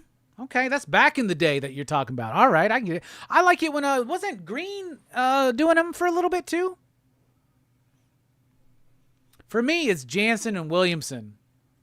Jansen number 1 and Williamson number 2. Williamson did them on Daredevil Man Without Fear, right? And what else? Something else. Who inked him on that Cable? Maybe we need to do that Cable. Who wants to do that Cable 2-issue run that he did? Allegedly, they threw together super quick. Yo, it's Chris from Lost in Comics Station. Good to see you, my man. How you doing? Average Comics Joe says, I got a few new hardcovers. Which one should I read first? Ice Cream Man Sunday Edition Volume 1 or Monica? Fuck. Read Ice Cream Man. No. Read Monica first. Then read Ice Cream Man Sunday Edition Volume 1. Then while you're waiting on Ice Cream Man Sunday Edition Volume 2 to come in, reread Monica. Then read Ice Cream Man Sunday Edition Volume 2. That's what you do, Average Comics Joe. By inker, you mean tracer, of course. I do more than just tracing. I add depth and dimension to the image. Only then does the drawing truly take shape, or something like that, right? Chasing Amy reference. I like that, Twitch.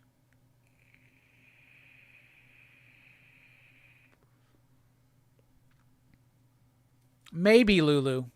I think I'm free Friday. I got to talk to Lane and see.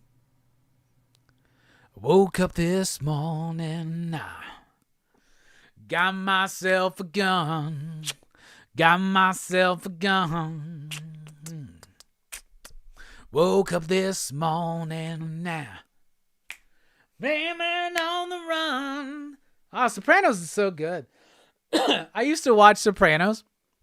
And so I was watching it after the first few seasons had already been done.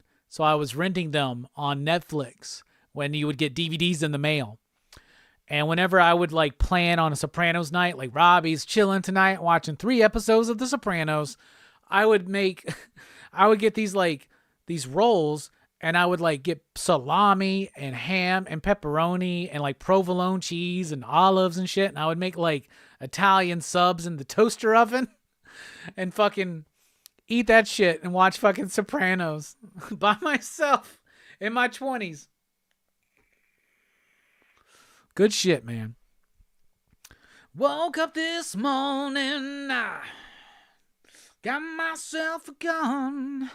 Choco says, I'm looking for my Warzone Punisher in my collection. Spider-Man is in it. Hell yeah. Dynamite says, The Departed is so intense. 62 Lefty Blue says, Departed is taken off the Japanese movie Internal Affairs. It's a Hong Kong film, I think. Oh, never mind. It's Punisher War Journal, number 14.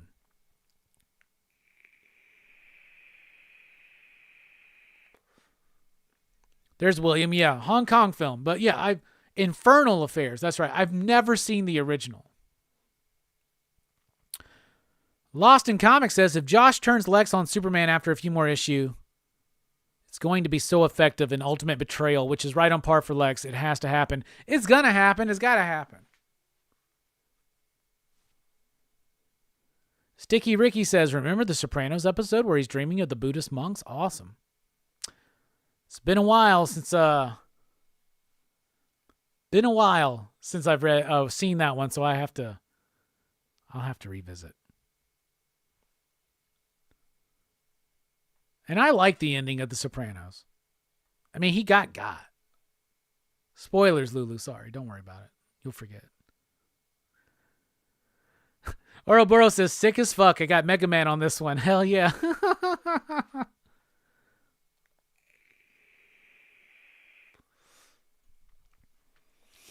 David says, Luther would be great as a grand behind-the-scenes manipulator. The man celebrated in public as a world savior with a pretty smile, but secretly pulling the strings to all the evil in the world. William says, yes, Green inked his work on X-Men. Hey, what's up, Hydrus96? Well, thank you so much. Appreciate that. Your mother's a tracer. Lost in Comics is prepping for Rom. That's right. Chris over at Lost in Comics has Rom V on the channel this Thursday at 6 p.m. Central Time. We're also going live here on the channel at 6 p.m. Central Time with the monthly comic book review. I encourage you to check out Lost in Comics Conversation with Rom first. Watch that live, then watch us on the afterplay. Just reread Rare Flavors 1 through 3. Holy hell, it is so much better on the reread. I'm cooking those recipes. Absolutely, man. That's why we deserve to reread, right? Best artist ever for Captain America. Best artist ever for Captain America. I can't do that. But what I can do is tell you my favorite artist on Captain America. My favorite artist on Captain America is part of one of my favorite Captain America runs. It's not my favorite Captain America run, but it's probably one of my favorite Captain America stories is part of this run. The story is The Man Without a Country. The writer is Mark Waid. The book is Captain America, and the artist is Ron Garney. So, maybe not what most people would say. I like Ron Garney. Outside of that, Steve Epting. I mean, come on, y'all. Steve Epting and Ed Brubaker, his art, so fucking good on the Captain America run. Outside of that, Jack fucking Kirby. Come on, Jack Kirby. How about Jim Steranko? That's a decent one. Where else can we go? Who else? Captain America artists. John Cassidy. John Romita Jr. Had a decent sci-fi run. I'm going with that. I'm going Ron Garney, Steve Epting, Jack Kirby. 3 favorite, in no particular order, Captain America artists.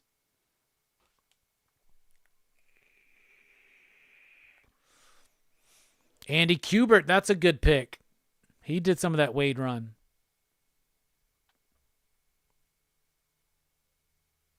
Dan Green inked Cable, Blood and Metal. All right, Dan Green on. Oh fuck yeah, we're doing it. We're doing that Cable run. I have every issue of Cable Volume 1 and Cable Volume 1, including that miniseries, including Soldier X. Hey, B Black is in the chat with a super chat. Thank you so much. The Cable Bishop series shows off Cable's skill. Which one are you talking about? The recent one, the Children of the Vault by Dennis Camp, our friend here. Dennis Camp, that'd be awesome. But thank you so much, B Black, for the super chat. We really do appreciate it.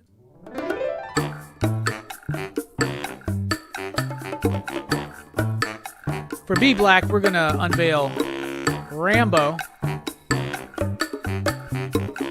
and Batman.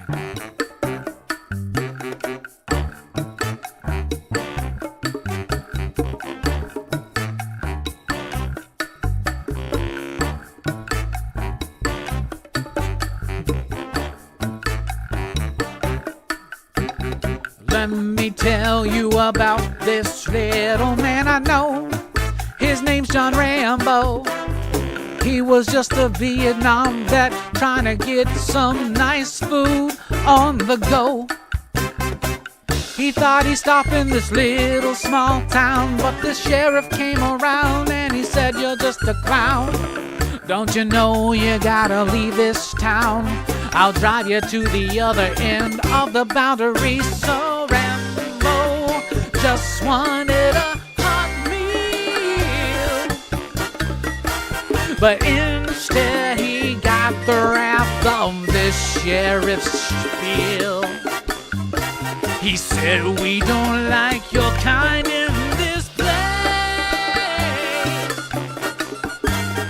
So John Rambo had to tear up his face. First blood, not me.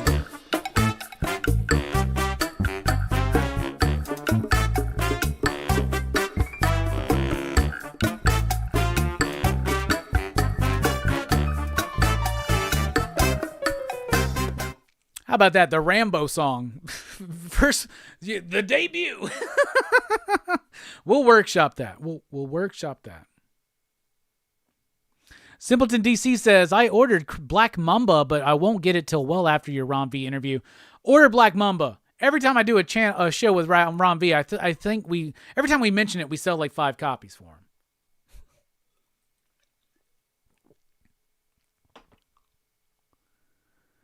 Dang, Ron V is everywhere. I got caught up on his Detective Comics, and holy shit, absolutely.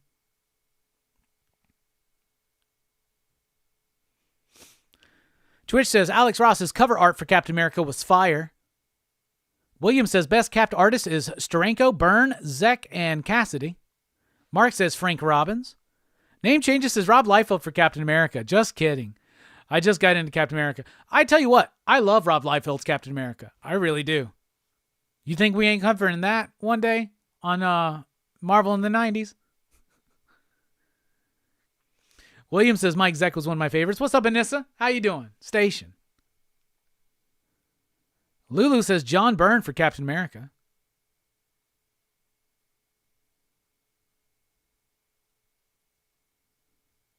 Remix. Yeah, Rambo. I hope B Black likes Rambo. If not, I'm sorry.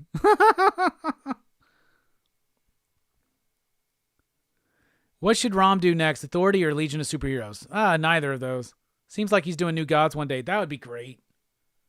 That'd be great. I want to see Rom on Superman. We had a conversation with Rom recently. Rom's doing a DC event. He couldn't mention it. He was getting shy, but I've been around a while. You notice how I called him out on that a little bit, just so you know.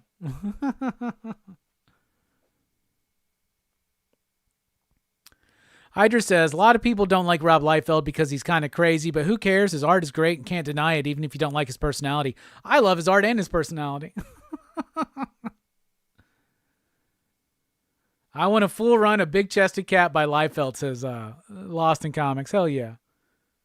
Ouroboros, 100% want Rom V on Superman. Hell yeah. 62 says, I ordered Black Mamba off of eBay and got it from London. It's a hardcover signed with an illustration in it from the artist. Nice.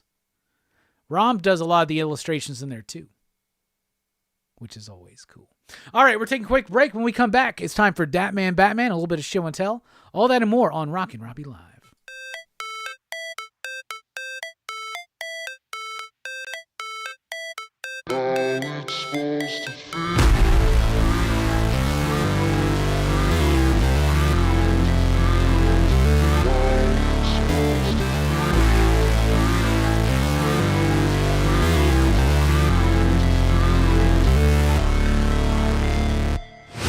Never break, always fight, never quit, do it right, play the game, win it life, have no shame, there's no time, feel the pain, live the grind, I could change, in my mind, pick a lane, commit and climb, the only way to win it life, I never miss, that's fact, taking big swings, bitch, hand me the bat, put me in the ring, you'll go out in a bag, cause I sing what I mean, and I bring it to the mad light, ain't got time to kill, I got time to feel, I took the red pill, I know life's short, so I wanna live real, but how's it supposed to feel?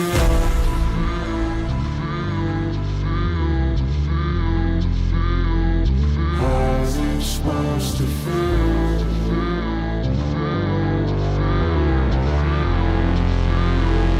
How's it supposed to feel?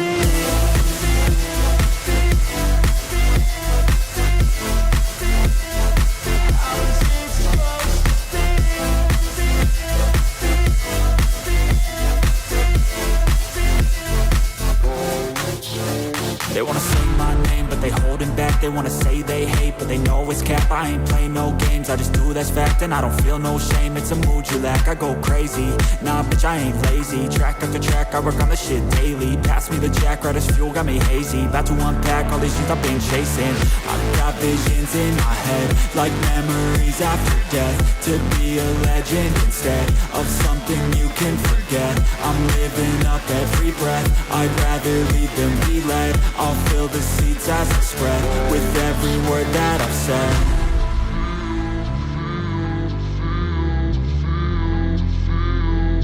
How's it supposed to feel?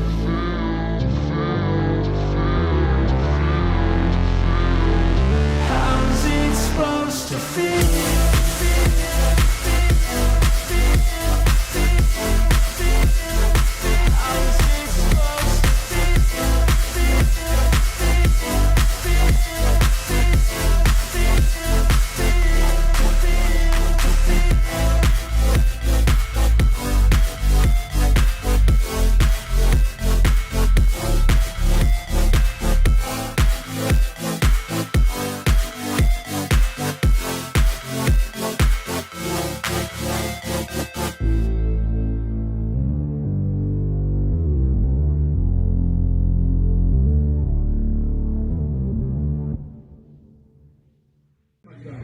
Welcome to Pop Culture Philosophers. I'm Rockin Robbie Live.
Hey everybody, welcome back to Rockin Robbie Live here on Pop Culture Philosophers, the show where we gather on Sunday nights and talk about comics, movies, pop culture, and a whole lot more. The show's been great already. We talked about Marvel in the 90s. We had a lot of fun chatting, catching up on the first Rockin Robbie Live of 2024. Be sure to check us out on Facebook and on Instagram. If you're on Facebook, join the PCP Army. That's the official Pop Culture Philosophers Facebook group. You can follow me on Twitter at @TheRockinRobbie. You can support the channel financially over at patreon.com/PCP or with Super Chat tonight, or by helping up or helping support the studio upgrade. That's right, we are upgrading the PCP studios, as you can tell, and lots of cool stuff. Lots of members of the PCP Army have already contributed, but there is a link at the at the top of the chat and in the description below. I am really looking to get that power supply that attaches to a desk. That is severely needed. If somebody picks that up for us, you'll get a mystery box. Anyway, thank you all so much for checking us out tonight. This show is driven, fueled, if you will, by your questions, your thoughts, your comments, and your concerns. We are in the final act of Rockin Robbie Live. So what do you want to chat about? Let's get it in, because coming up, we got Batman. But coming up here at the channel, we got PCP Movie Night tomorrow night, 8 p.m. Central Time. We're going to be talking about Casino, the Martin Scorsese film. I'm going to be joining Dylan's Horror Show on Saturday night, talking about George A. Romero's adaptation of the Stephen King novel, The Dark Half. So join us for these awesome shows coming up this week on the PCP Network. All right, how's everybody doing? Let's take a look at the chat. Kansas City beat Buffalo? Fuck, really? Congratulations, Bobby and brother Joe, but damn. Sorry, Nick. Sorry, Robbie from Earth 2. That sucks. Thank you, Lulu. How's it supposed to feel? Travis Kelce with the big game, says Twitch. Love seeing Buffalo lose. Damn.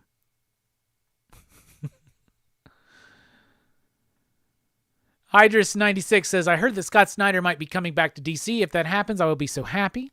What would you like to see him on? He's already done Justice League, already done Batman, already done Superman. What do you want him to see? What do you want to see him on?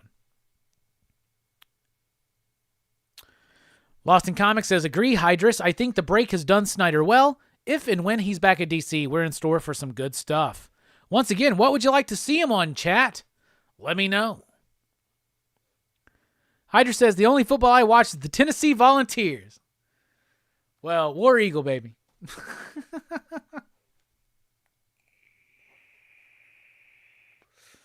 Yeah, Nick's probably fucking not feeling good right now. Let Snyder write Wonder Woman. That could be interesting. He had a Wonder Woman-centric event with death metal. I think he could do some interesting things with Wonder Woman, but a lot of his success at DC is paired with two great artists, Greg Capullo and Jorge Jimenez. So, I don't know. We'll have to see what happens. Scott, though, gets some pretty good artists to work with him nowadays. Casino is a classic, I agree. Twitch. By the way, how are you feeling a week removed from the Cowboys collapse? I'll tell you how I'm feeling, Twitch. I don't want to talk about it. That's how I'm feeling. I think if Scott Snyder did an Ultimate Style universe for DC, I think if Scott Snyder did an Ultimate Style universe for DC, they would totally put his ass on Batman. And I'm like, been there, done that. Do something different. Wonder Woman might be a better place. Green Lantern? Green Lantern's in good hands right now with Jeremy Adams, though, so... But if there was an Ultimate Green Lantern, maybe. But I don't think DC needs to go into any Ultimate thing or whatever. They did that with New 52. That wasn't that long ago. Damn, bros, that was 13 years ago. New 52 was 13 years ago. What the fuck? God, we're getting old. Hawkman. Hawkman's too low profile for Scott Snyder, though that would be an interesting concept. How about JSA? We know that Johns is out doing Ghost Machine now. When JSA ends at 12, he's done. He's built something great. Scott Snyder could do something with it.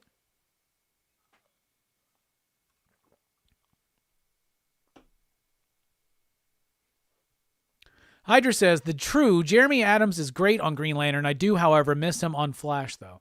I liked his Flash run. But at that point, at the end of his run, I was ready for something new, and I think that the new Flash run by Cy Spurrier and Mike Diodato is worthy of a reread from all of us. If anybody's read it twice, I want to know what you think, because I think I need to reread it for real. Some things happen like that. Like, for instance, I was talking with the crew after Fable's show on Friday, I think, where I was like, I just reread Void Rivals 1 through 6, and it hit me as a way deeper and more badass story than it did when I was reading it issue to issue. When I sat down and read it all together, I loved Void Rivals even more than I did before. So sometimes rereads are always warranted on art, because sometimes we're going to appreciate it more. Sometimes we'll appreciate it less, and it always goes up and down. That's why, my opinions change every time I reread something or every time I rewatch something. Absolutely. Hydra says, Void Rival is so good. I did the same thing. I read it all in one sitting. Yeah, me too. Dude, on that day, let me tell you what I did, Hydras. I read Void Rivals. Then I read all of the Transformers issues that had been released. Then I read Duke, and then I read Cobra Commander. We were iced over this week, so I had a lot of time. Has anybody been watching the videos? Not now, because finally, Verno, thank you, Verno, by the way. I don't think he's in the chat anymore, but Verno, when I was on Fable's show Friday, Verno goes, setup looks great, Robbie. I need 15% more light on you. Thank you. Thank you. I looked at my previous live streams I was doing, and then thank you. Y'all, I did a bunch of videos this last week. Let me know your thoughts on the lighting. Please go to those videos, check them out, comment. Let me know. I got new lights that I can dim and adjust, and I think I went too dark at first, so maybe they're too far away from when I'm standing right there. That's where I do the weekly comic book review. A lot of people are like, you in a new room? No, the desk used to just be right there. And that was the view you saw. Just to let you know. And everybody wants to know, will you do a room tour? Absolutely. I'll do a studio tour when I get that corner right there that you cannot see under wraps. When I get that under control, I'll do a room tour. But who would like to see that? Let me know.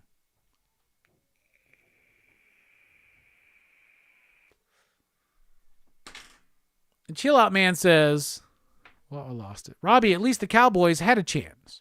or had a shot. I haven't heard nothing from my Saints in over 10 years. Okay. Chris says, I'm rereading Rom's Detective Run right now also. Same feelings, even better the second time around. Yeah, that's why I picked up that hardcover, because I initially was buying the Rom issues, and then I dropped out. I was like, this is Detective Comics. This is going to sell. I'm going to push it. I'm a retailer. I'm responsible for the orders in my shop. I'm good. I feel like I'm doing my part to contribute to Rom V's success on Detective Comics. So personally, I'm getting those hardcovers. But now I want to read it. But before that, I was looking at stuff, and, I've been reading comics, trying to catch up on things, and I was like,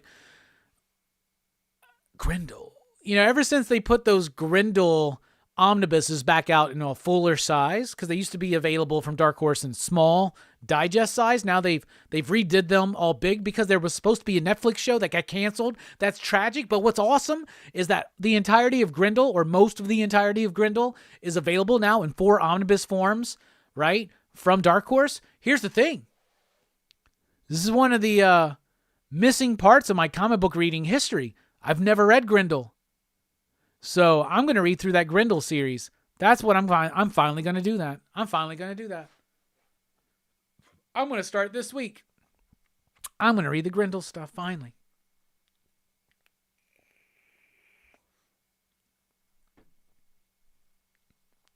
Hydra says, hell yeah, man. Energon universe is incredible. Also, Josh Williamson might be the busiest guy in comics. Yeah.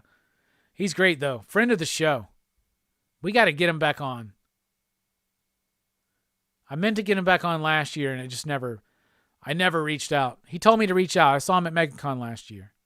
Josh loves this channel. And we love Josh.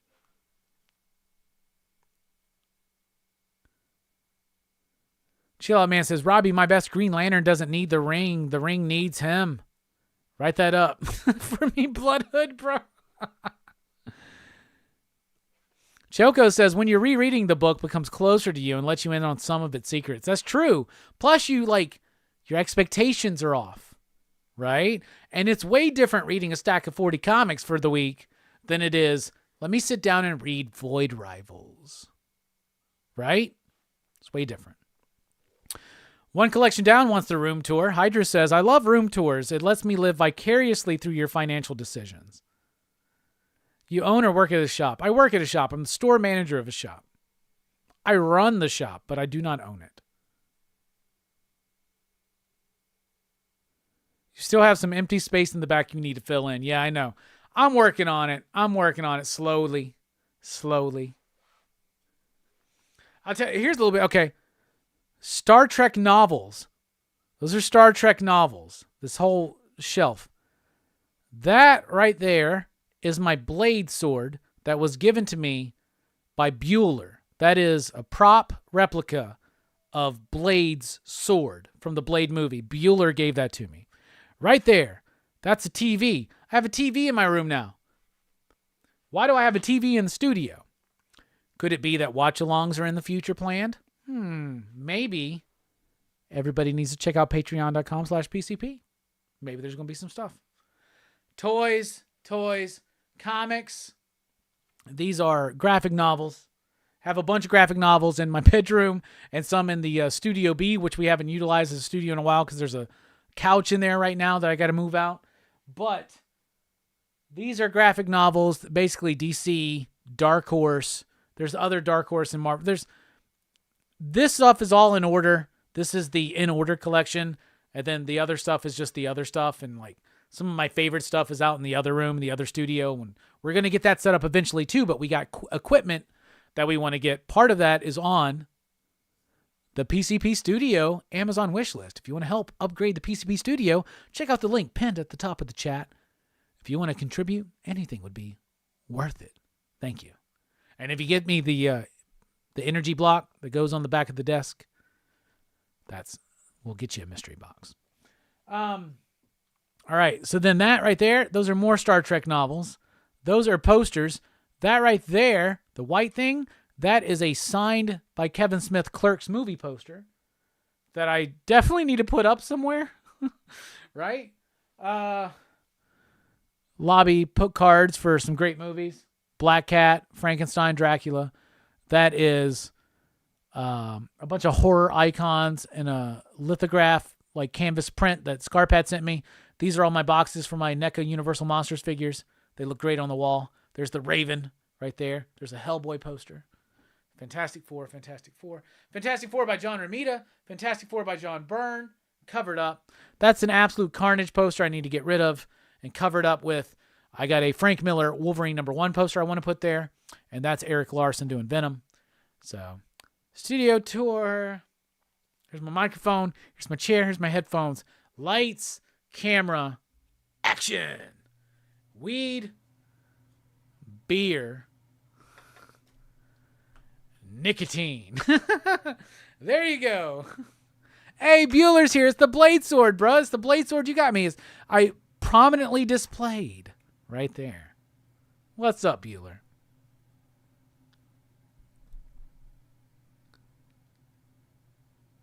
Eric says, only read a little bit, but Grindel was awesome. Love Matt Wagner's art. Yeah, the way those omnibuses are put together is interesting. Like, the first omnibus is all the Hunter Rose stuff, and there's like, it starts with Grindel black, white, and red and shit like that. So I think that that's something that takes place in the Hunter Rose story beforehand. So I think it's done chronologically and not necessarily in publishing order. I wish they would have done publishing order, to be honest with you, but I'm not going to argue. So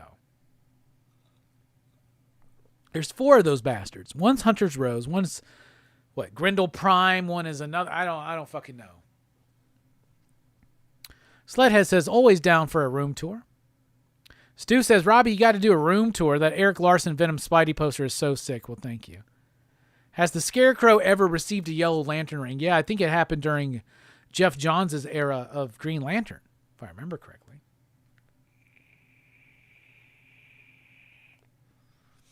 The name of the comic shop I manage is The Deep. D-E-E-P. The Deep. Comics and Games. Look us up on Facebook. Website's deepcomics.com.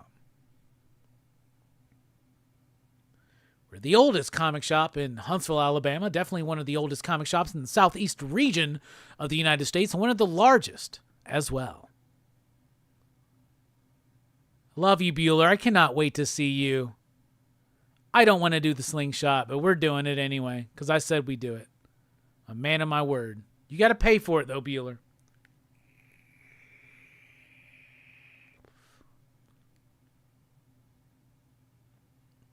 I don't even know where to start to decorate my stuff properly, says Sledhead. You start with one thing. I have tons of shit, so I like to change up the back. I didn't change it up for a long time. I wasn't enthused about doing it, you know, and like I focused a lot last year on building connections and relationships in my personal life. I did that. Now this year, I'm focusing in on some internal stuff as well as external stuff like my studio and reinvigorating a passion for PCP, and that's what we've done so far. So all the help is appreciated, and the help is being here in the chats. We're going even further. You can check out the Amazon wish list. You can super chat. You can Patreon. But just being here is a big motivation. But now that I'm more comfortable in my space, like literally and figuratively and emotionally and intellectually, it really helps. It really, really helps. I don't care if he doesn't want me to say who he is. H-fucking-C. You're the shit, dude. Thank you so much. HC bought this microphone a few years ago when I said, I want the best microphone on the market. HC was there. He hooked me up. When I said I want to upgrade the PCP studio, there are some people that I don't know who were responsible, but I know HC did a lot. So thank you so much, bro. Yeah, you paid last time. You better pay this time too, motherfucker. Just because I'm multi-award winning doesn't mean I'm getting paid. Whether or not I get paid, that's up to Dynamite. Still waiting.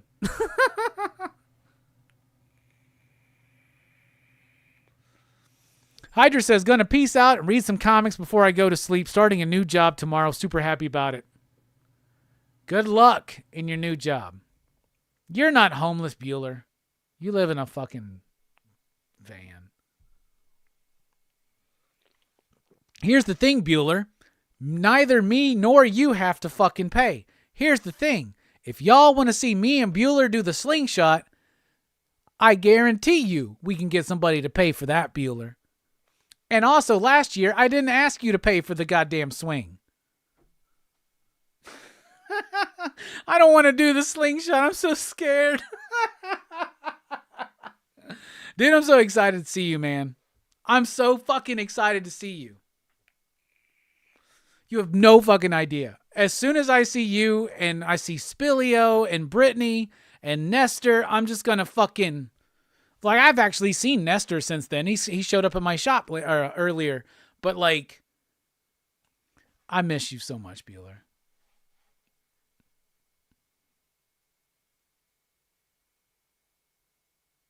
You got Silver Surfer number 3 or 4, volume 1 at your shop? I don't think we have it right now. We have. I'll double check. We might. We got like 3 Silver Surfer number 3s within like a week. One time. I don't know if we've sold them yet. You get in Tuesday. I'm getting in Wednesday night. We're driving. We're leaving out Wednesday morning. We'll be there Wednesday night. I don't know the name of the hotel or anything, Bueller. I'll let you know. Mike tells me it's across the street from the convention center. I don't know what the fuck that means. It's like, give me the name. He shows it to me on a map. I'm like, give me the fucking name, bro.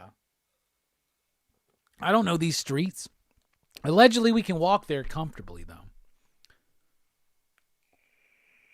But here's the thing. Actually, now that I think about it, Bueller, I'm not trying to break kayfabe on air. Nestor, apparently Kevin wasn't able to show up. So what I have been told is that I am helping Mike and my buddy Kevin pay for the room that we got, but Kevin was going to have to sleep on the floor, but Nestor has an extra bed, so allegedly I'm staying with Nestor in your hotel, Bueller, and Kevin and Mike are staying in the hotel that I'm helping pay for, but that way Kevin gets to sleep on the bed, but I'm sleeping on a bed too with I have no idea. I think I might be at your hotel, Bueller. I think I'm staying with Nestor. Bueller says, yeah, Nestor told me. Okay, cool. So I am. I don't know, man. People just fucking tell me where I'm going. I'm like, all right, cool. Let's do it. This is how I like to plan cons. I like to go, hey guys, I want to go to this con. Do y'all want to go? Cool, plan it. I'll show up. Looks like I'm getting pregnant. Is that a weight fucking... You think just because you lost some weight this year, Bueller, that you can tell me that I look pregnant? What the fuck does that mean? We starting a feud here? What the fuck, man? What the fuck, Bueller? What does that fucking mean?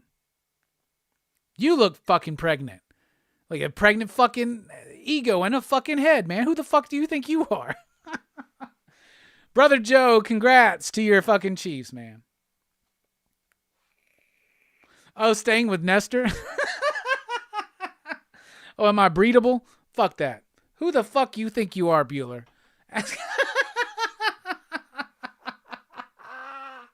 I'm just fucking with Bueller, y'all. You call me fat. By the way, Bueller, you look great. You look fucking great. Oh, chill out, man. I appreciate that. Send me some pics. Are you hot? Oh, Jesus. All right. It's time.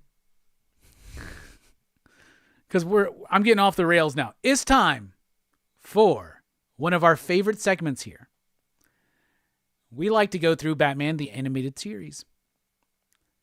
And tonight we're talking about one of my favorites. So I'm very excited. It's time for...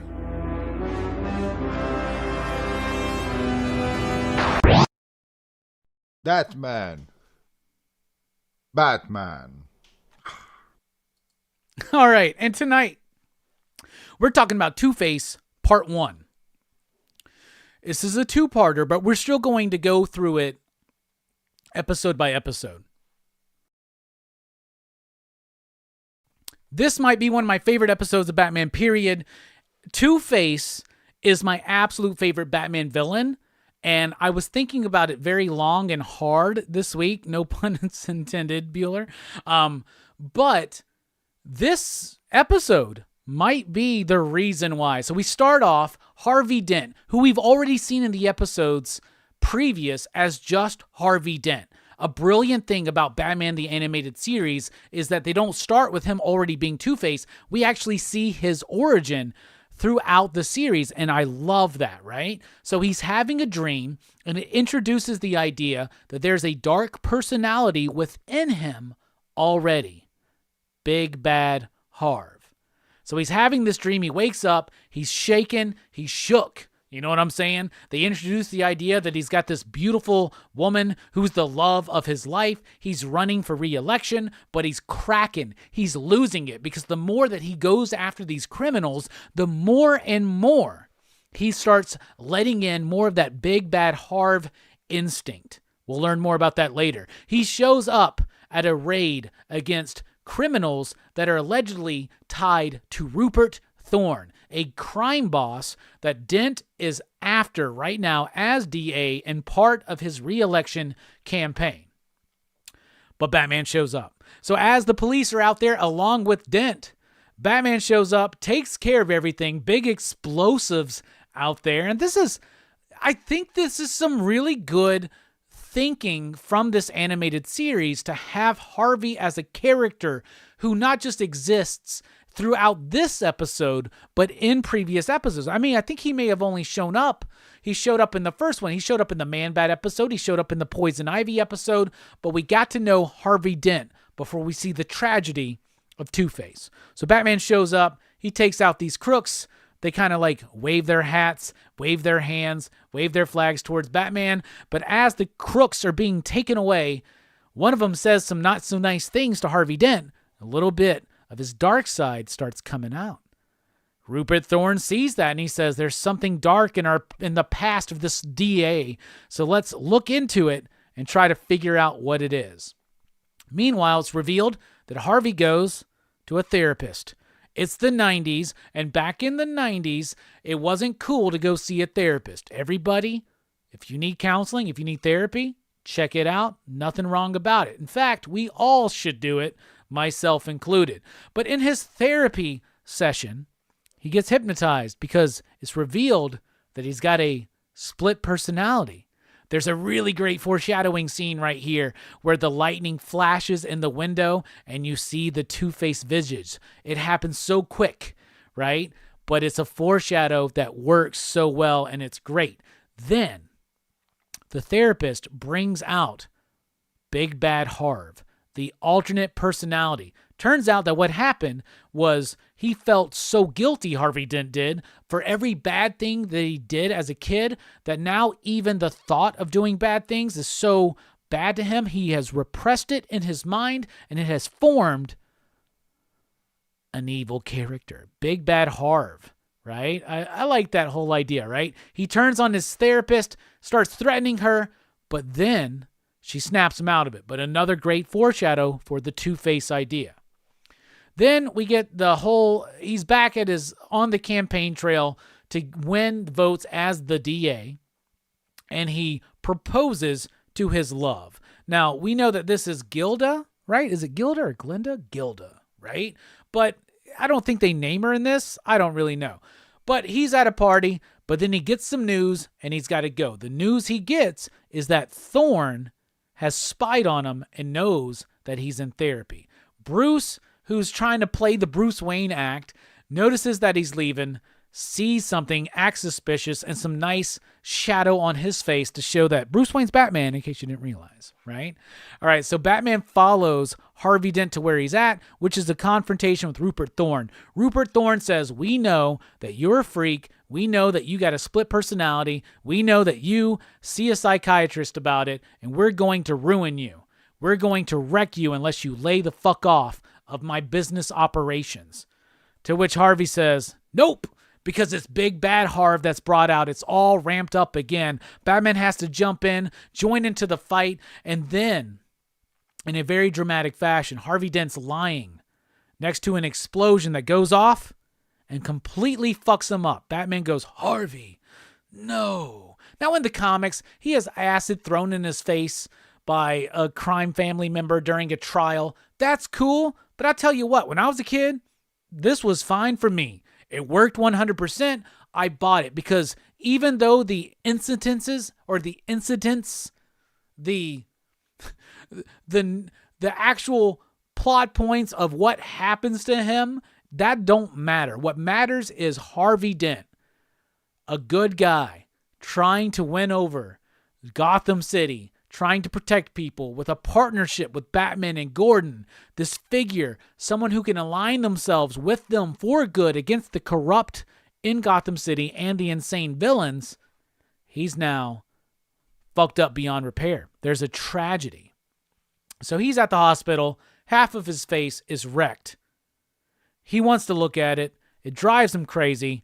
Rupert Thorne is just super happy about it. DA days may be over. This is what he was after.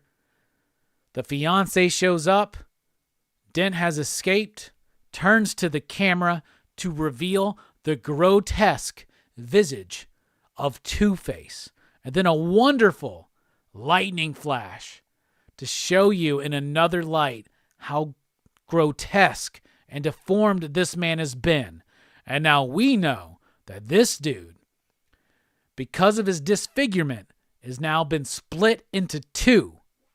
And now he's Two-Face. And that's where the episode ends. Dramatic as fuck. Noirish, the lighting, the animation, the writing, everything about this episode is brilliant. In fact, we're going in production order, not release order, of the Batman animated series, and so far, this is the pinnacle of where we're at. Now, don't worry, we're weeks away from Heart of Ice, but man, what they did with Two-Face, this was not my first idea of who Two-Face was as a character. I had a Batman comic back in the day. Two-Face had like a purple face halfway, orange fucking suit, green suit, some shit like that. I liked it. I was down for it. This is how I became a Two-Face fan. This is the interpretation of Two-Face. I don't know if this is the first time that the idea that there was already a dark personality within Harvey was instituted or utilized in a Batman comic or a Batman idea for Two-Face, but it works. It's resonant. And it doesn't matter that it's not acid at a trial. Doesn't matter that it's an explosion as he's lying down, because all of the elements that make Two-Face Two-Face are there and they work. Dark Knight, Long Halloween. These are books and movies that really portray Two-Face in a very solid, nuanced, and profound way. And I think it all starts here in Batman the Animated Series with Two-Face Part 1. Part 2 we'll talk about next week. And this has been, oh, and by the way, 5 you digs, perfect score, Two-Face Part 1. Let's see if they can stick the landing next week here on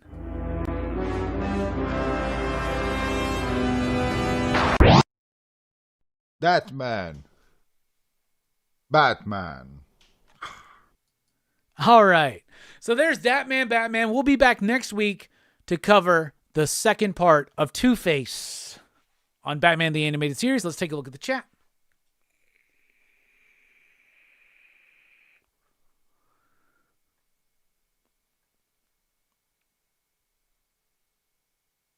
Should have made him look like Billy D. Williams.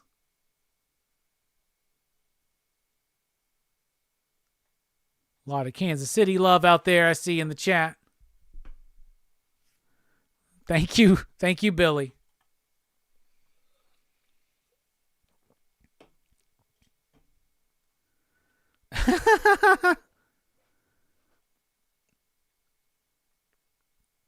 Yeah, Richard Mole. Richard Mole, by the way. Was it Mole or Mall?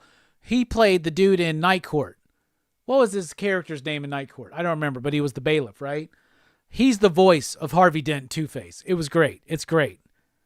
Fable says, Batman the Animated Series was so brilliant. Sledhead says, great series. Dynamite says, it was excellent, and Batman Beyond was a great follow-up. Billy says it had very good character development. Easy Reader, what is up? Lulu says Batman is such an amazing series. And we got a super chat from Boat. I'm reading through Tynan's run on my way to catch up to current. Any recommended reads for Riddler or Scarecrow? It's tough. It's honestly tough because I can't think of singular Scarecrow or Riddler stories that really work. I think the best Riddler story is Hush, Batman Hush. You don't need me to tell you that. But utilization of Scarecrow and Riddler, if you haven't read Long Halloween and Dark Victory, read those. Read Batman Long Halloween, Batman Dark Victory, in that order. Long Halloween to Dark Victory. Read those. Some really great usage of those characters. My favorite Riddler story, as far as the utilization of the character, might be Batman Hush. My favorite Scarecrow story doesn't immediately spring out to mind, but there is a Judd Winnick story that is called As the Crow Flies. That's pretty decent. So that's where I'm at right now. And I appreciate this is apparently, I'm learning, your first super chat. So let's make this one extra special. For Boat, thank you so much. I hope you appreciate, or I hope those answers did something for you.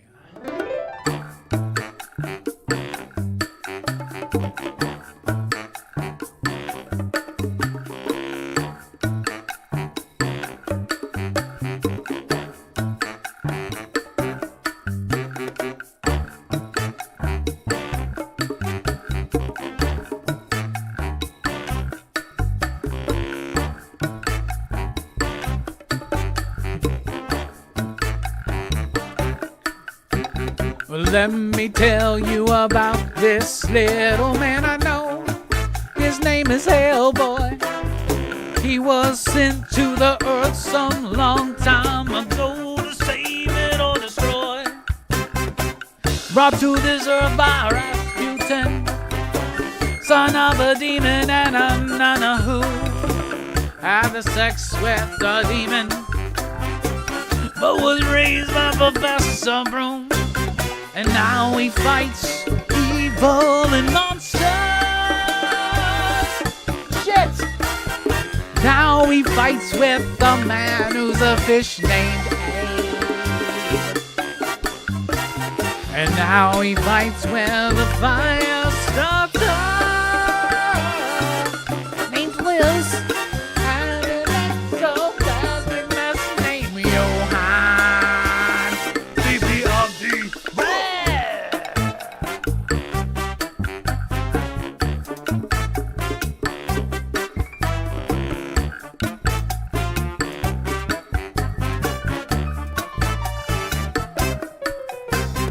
Onslaught came around, don't you know? But Uncle Scrooge kept jumping on his arm. It was gonna put him in a weakened state. Yes, it was. And Rambo is throwing his knife at the knee of Onslaught. And Batman's trying to catch up to Venom. But it looks like they're never gonna make it to each other, don't you know? Well, all right. Got that one wrong. What did I get wrong? Bull. Thank you so much. Bull. That's the character on, that's the character. You know, I'll tell you what. When I was watching it, I forgot that was the dude who was playing Harvey Dent / Two-Face, and I could have swore that Tony Todd was doing the voice of Two-Face, of Big Bad Harv. Batman's so good, though. All right, it's time for show and tell. I got some amazing Christmas presents a month ago, and I haven't done a Rockin Robbie Live since, so I've been saving them to show them off.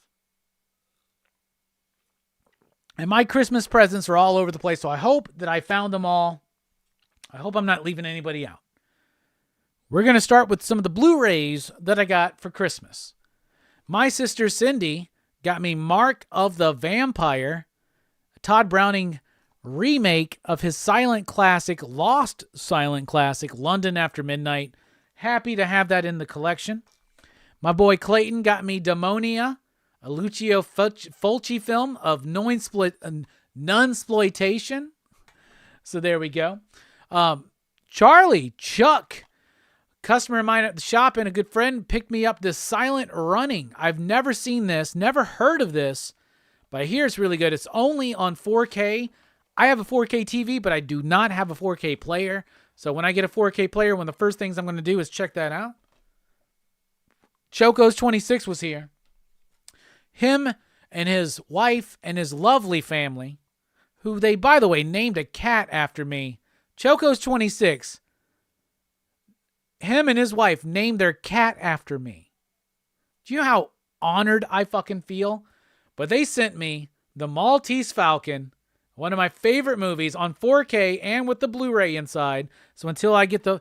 I love this. This one doesn't have a Blu-ray, just 4K. This one has 4K and Blu-ray, so yes. Thank you so much. I only ever had this on DVD before. They also sent me White Christmas, which I watched for the first time this Christmas season with one of my partners and had such a great time with this movie. So that was fucking great. So thank you so much, Mary and Chocos, and your kids, and your pets, including Robbie. I love y'all. My boy Clayton also got me this. Check this out. An Arrow edition of the early short films of David Cronenberg. That's fucking awesome. My boy James hooked me up with Miller's Crossing on Blu-ray Criterion. That's amazing. And one of my dear partners, one of the loves of my life, Jamie, got me one of the best presents I've ever gotten. It's the entirety of Twin Peaks on Blu-ray. This includes the original series as well as the Showtime one, The Return, which I've never seen, but I just completed a rewatch of the original OG Twin Peaks, and now I am ready. And we watched Fire Walk with Me together, so I'm even more fucking ready. So thank you so much, Jamie. Thank you, Clayton. Thank you, Chocos. Alfredo, I believe, or is it Alberto? Chocos and Mary and Robbie. Thank you all so much. Thank you, Cindy, my beloved sister. Thank you, James. Thank you, Chuck. What amazing fucking movies. But Mary and Chocos got me something else. They got me this Jetsia Dax Deep Space Nine action figure from the Trouble with Tribbles episode. Check that shit out. That's so fucking cool. Now I got to get all those motherfuckers. So thank y'all. I love you. There's Mary. Thank you so much. I appreciate y'all so fucking much. Yes, this is on the wall. It's going up there so that you can see it every single week. I love this. Thank you so much. All right. Some of my friends here in the local PCP army, or should I say the excitable PCP crew, actually. So I've been collecting the Sunman Motu Origins figures to get those Sunman figures because I never had the originals. Jelani got me Duplico. So Jelani got me that for Christmas, so that's fucking awesome. My boy Kevin, who's working on the comic, he's the artist and co-creator and co-writer of the comic that we're doing. There's going to be an announcement February 1st. So pay attention. Pay the fuck attention. Okay? But he found this for me in the dollar bin. Gore Shriek. A random issue of it. Because he knows what I like. And he found stuff that I would like. And so he picked that up for me out of the dollar bin. Our boy Brianiac. Me and him love Bill Sienkiewicz. We love original art. So there's the Bill Sienkiewicz paperback edition of Mutants and Moon Knights and Assassins Artisan Edition. It's the original artwork reproduced from Elektra Assassin, from Daredevil Love and War, from New Mutants, from Moon Knight. And yes, there is something on our PCP Studios Amazon wish list that will help us do the top-down stuff that we really want to start doing. And this is something that I could see me and Brian gathering around together, maybe even when Nick was in town, right? If we could get this set up by the end of April or by the middle of April, we can have Nick come up here and the three of us can go through this together page by page and comment on it. That's what I want to do. Brooks, the Shroom Master, got me this Egypt book, History and Treasures of an Ancient Civilization. I'm big into Egyptian mythology, Egyptian archaeology, Egyptian history. Brooks knows that. Got me the perfect book. Great images of all the cool stuff in Egypt, ancient Egypt, hieroglyphics, walls of tombs, walls of pyramids, pyramids themselves, statues, information. This is shit I love. So thank you, Brooks. I've shown this one already, but this one came from Jay Strick. This is Dingbat Love from Jack Kirby. It was never finished. So it's pencils by Jack Kirby and the lettering of unpublished books. It's got other stuff in it as well. But I'm excited to check this out. That's another one we could do top-down views on when we get that equipment. All right, let me get over here. Two Gun Pedro sent me some love for Christmas. He got me these awesome refrigerator magnets. Shit. Okay. He got me these awesome refrigerator magnets that are like VHS covers. So there's Trick or Treat. You see how it's a VHS, but it's a magnet. So that's cool. So I got that. There's Texas Chainsaw Massacre. And these have been on my refrigerator since December when I got these. The Thing.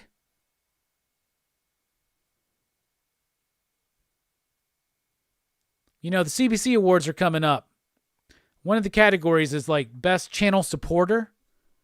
Let's all nominate Two Gun this year, for sure. Here's my favorite one, though.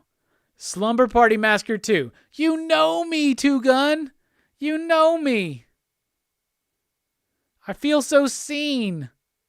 It's one of my favorite fucking movies right there. So those are dope.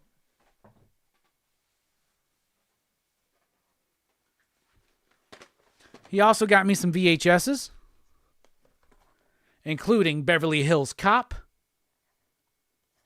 to add to the collection. Major League.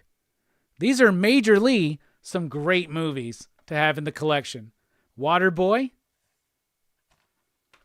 Sent me a copy of Air Force One, which I have, so I'm sending this one to Brooks. Assassins. Antonio Banderas, Sly Stallone. And my favorite that you sent me, homie, Weird Science on VHS. But we're not done. He also sent me the super gnarly tumbler, I guess is what they're called. But it's a Trick or Treat one. Look how cool that is, y'all. That's fucking awesome. I'll be drinking wine from that. Send me this patch of the Titty Twister from Dusk Till Dawn. I have a black jean jacket. I'm thinking about putting that on. And a 4K Blu-ray and Blu-ray edition of Train to Busan, which is a movie I've never seen, want to see, and we're covering on Dylan's Horror Show in the next couple months. And that's my show and tell. So there you go. Now, that moves us officially on to your very own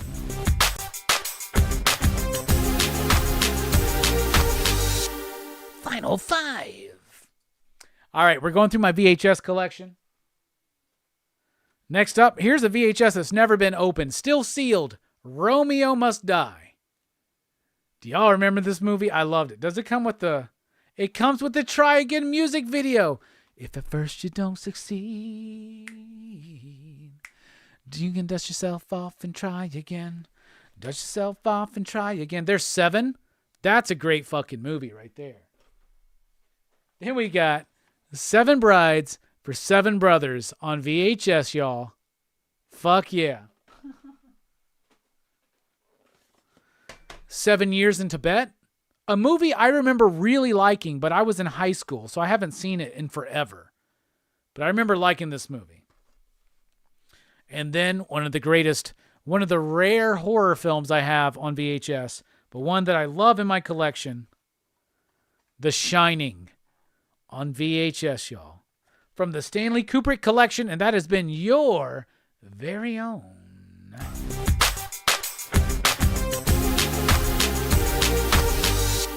Final Five. All right, let's take a look at the chat, and then we're going to be dipping out of here, y'all.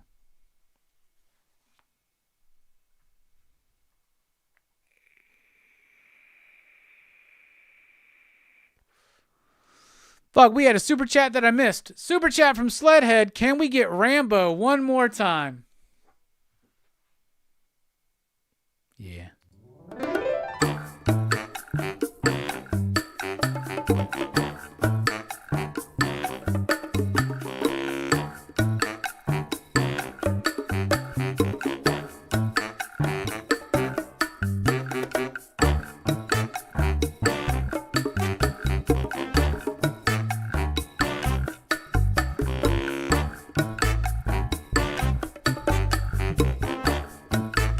Off the dome. Let me tell you about this unfortunate event. His name is Rambo, fighting the one. His name is Onslaught, and all that he can do is strike at his knee.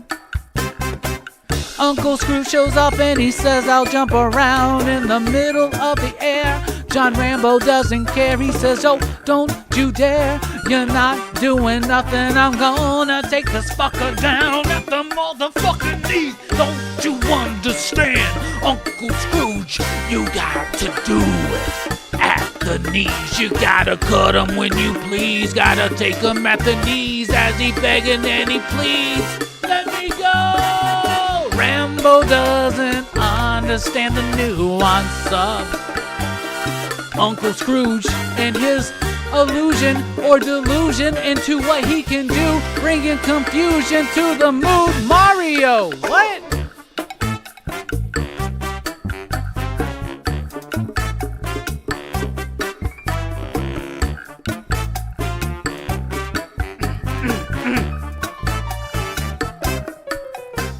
It's telling me, Sledhead, by the way, that was your first super chat. So, Station, thank you so much for the super chat tonight. We appreciate the love, everybody. Helps keep the lights on, literally. Literally, utility bills are going to be high this month. So, thank you so much.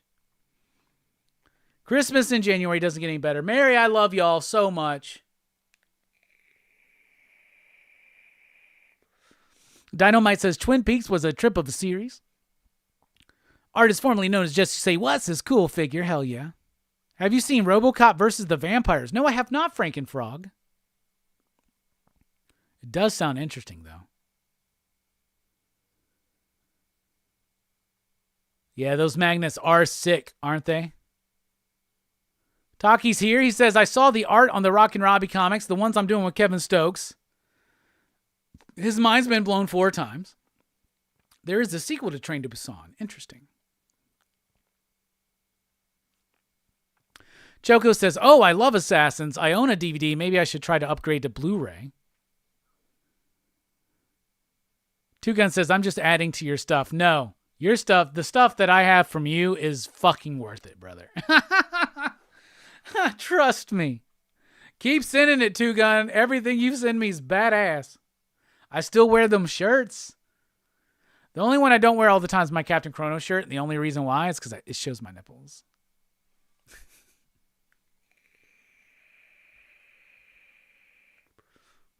I lose some more weight, it'll be better.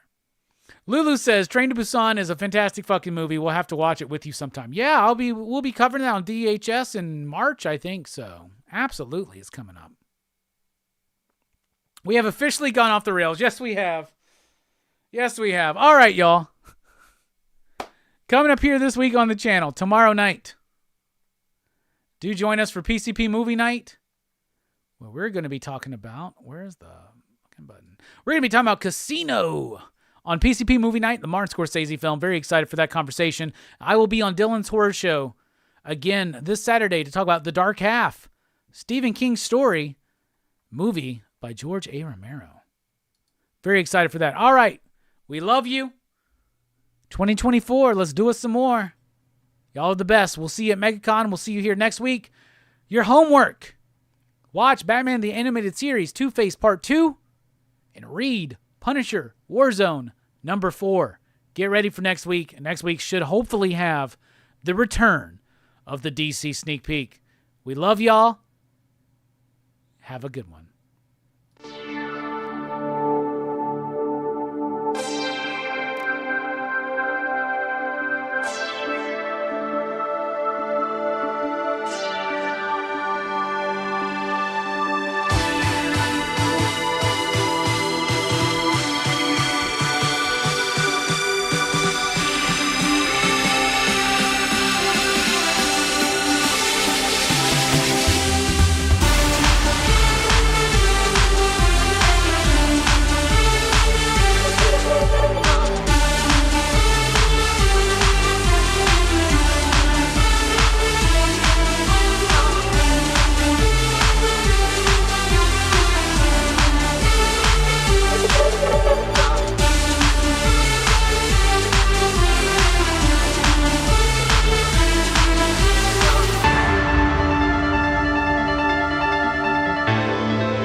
Recording. We're recording.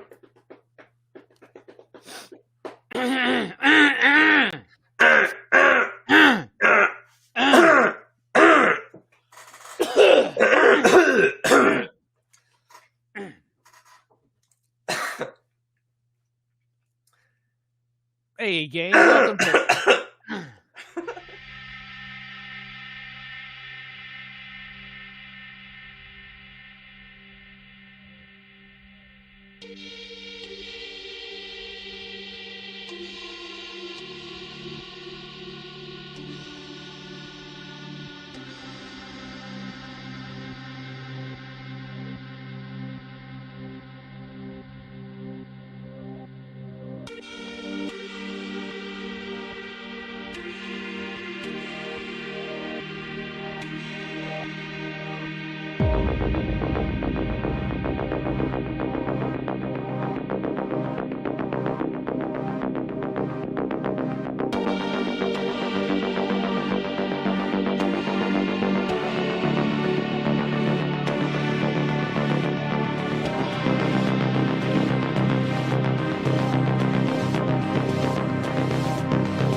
So when we did show and tell, I was showing off my Christmas presents, but I didn't show anything from Mike because Mike always goes super extra hard.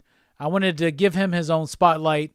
So Mike gave me a package. He always does this. He doesn't give me a Christmas present, or a birthday present. He gives me a birthday package or a Christmas package. My Christmas package had candy, had nice fucking things for Mike. But some of the toys in there were the Insecticons, including Bombshell, right there. This one is Shrapnel. And my favorite of the three, original OG Insecticons, Kickback. Pay attention to Biggie Friday on IG. They'll show up eventually. All right. Also, I'm big into vintage Masters of the Universe figures. And there is an essential member of the collection that I did not own. And Mike hooked me up. But I finally got Beast Man complete. His little arm things are a pain in the ass. They want to fall off all the time. But I finally have me a complete with whip Beast Man. You see how that shit just fell off?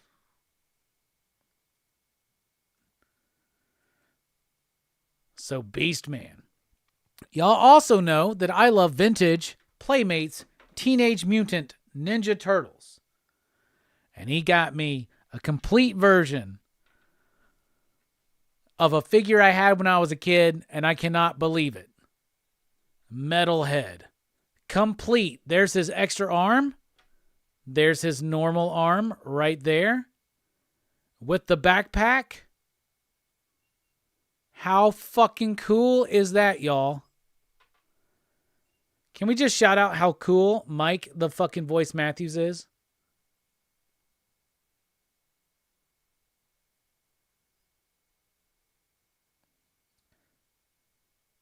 Can there be a better webcam that focuses for me?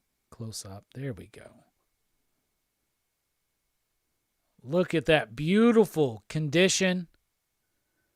Beautiful figure. And complete.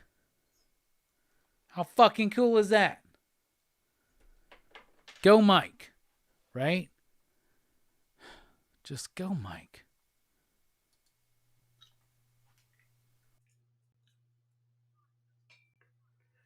I so hope this part doesn't go in the video where I'm just standing here staring forwards. That'd be so embarrassing.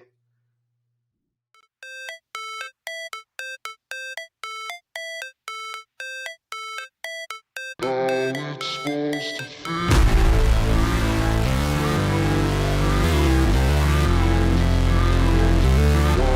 feel like singing. I feel like rapping. Smoke some weed and do this shit.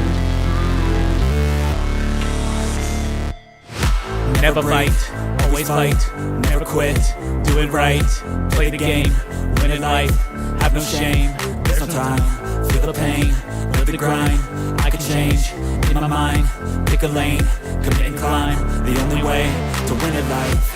I never miss, that's fact, taking big swings, bitch, hand me the bat, put me in the ring, you go out in the back, cause I sing what I mean, and I bring it to the Mac, like, ain't got time to kill, I got time to feel, I took the red pill, I know life's short, so I wanna live real, but how's it supposed to feel?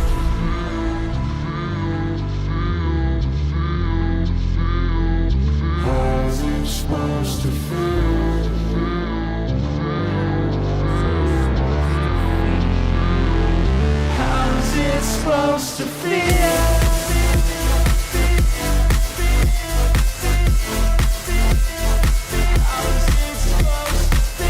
Yeah.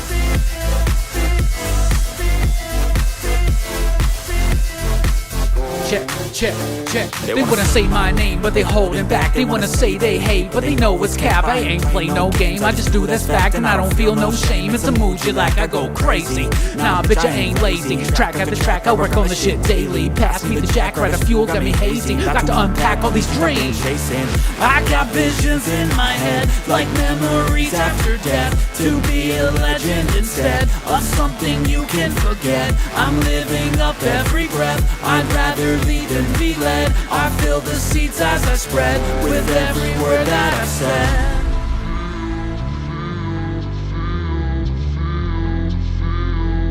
How's it supposed to feel?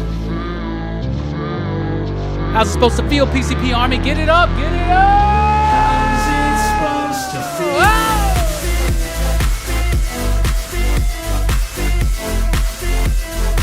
How's it supposed to feel? Oh. Hey, hey. How's it supposed to feel?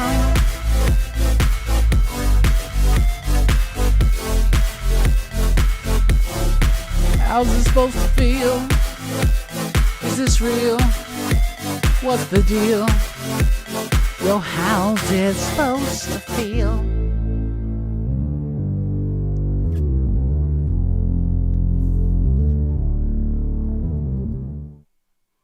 What's up, motherfuckers? We getting high, man. We getting high. That's what we doing. We have some generous super chats tonight, so we're going to open up a figure. All right. Y'all know me. Y'all know that I love vintage toys. However, I stay away from vintage Transformers because I like the newer stuff because they just look badass, but I'm very selective. Very selective. I got this one a while ago,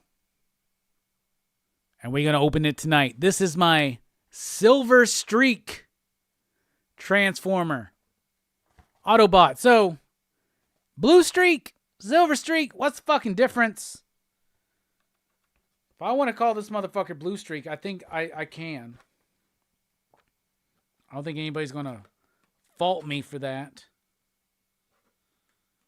I was trying to talk to Mike and be like, what the fuck is the difference between Blue Streak and Silver Streak? He's like, well, Blue Streak was silver, Silver Streak's blue. I'm like, what the fuck? I don't even know. They're brothers, I guess. Fable, you can maybe let me know. Are they the same figure?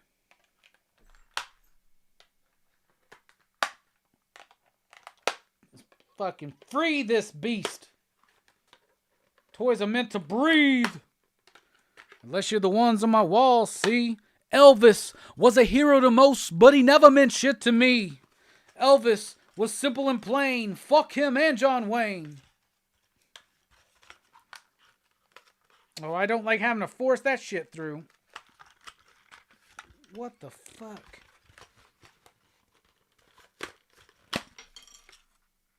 Ah, see? Fuck your packaging. God damn. So this is Silver Streak, not Blue Streak, even though he's blue. Anyway, Autobot car. Excited to have that in the collection. There he is. Fable says, Casino is a masterclass in style and structure. Can't wait for tomorrow. I agree. Excited to have this in the collection. We'll be transforming it, checking it out on future episodes. But there you go. That's your unboxing. That's your Rockin Robbie Live station, y'all. Love you. And never remember that wherever you go, there you are. But always remember and never forget, station. Be excellent to each other. Party on. And more importantly, pop. Pop. Boom!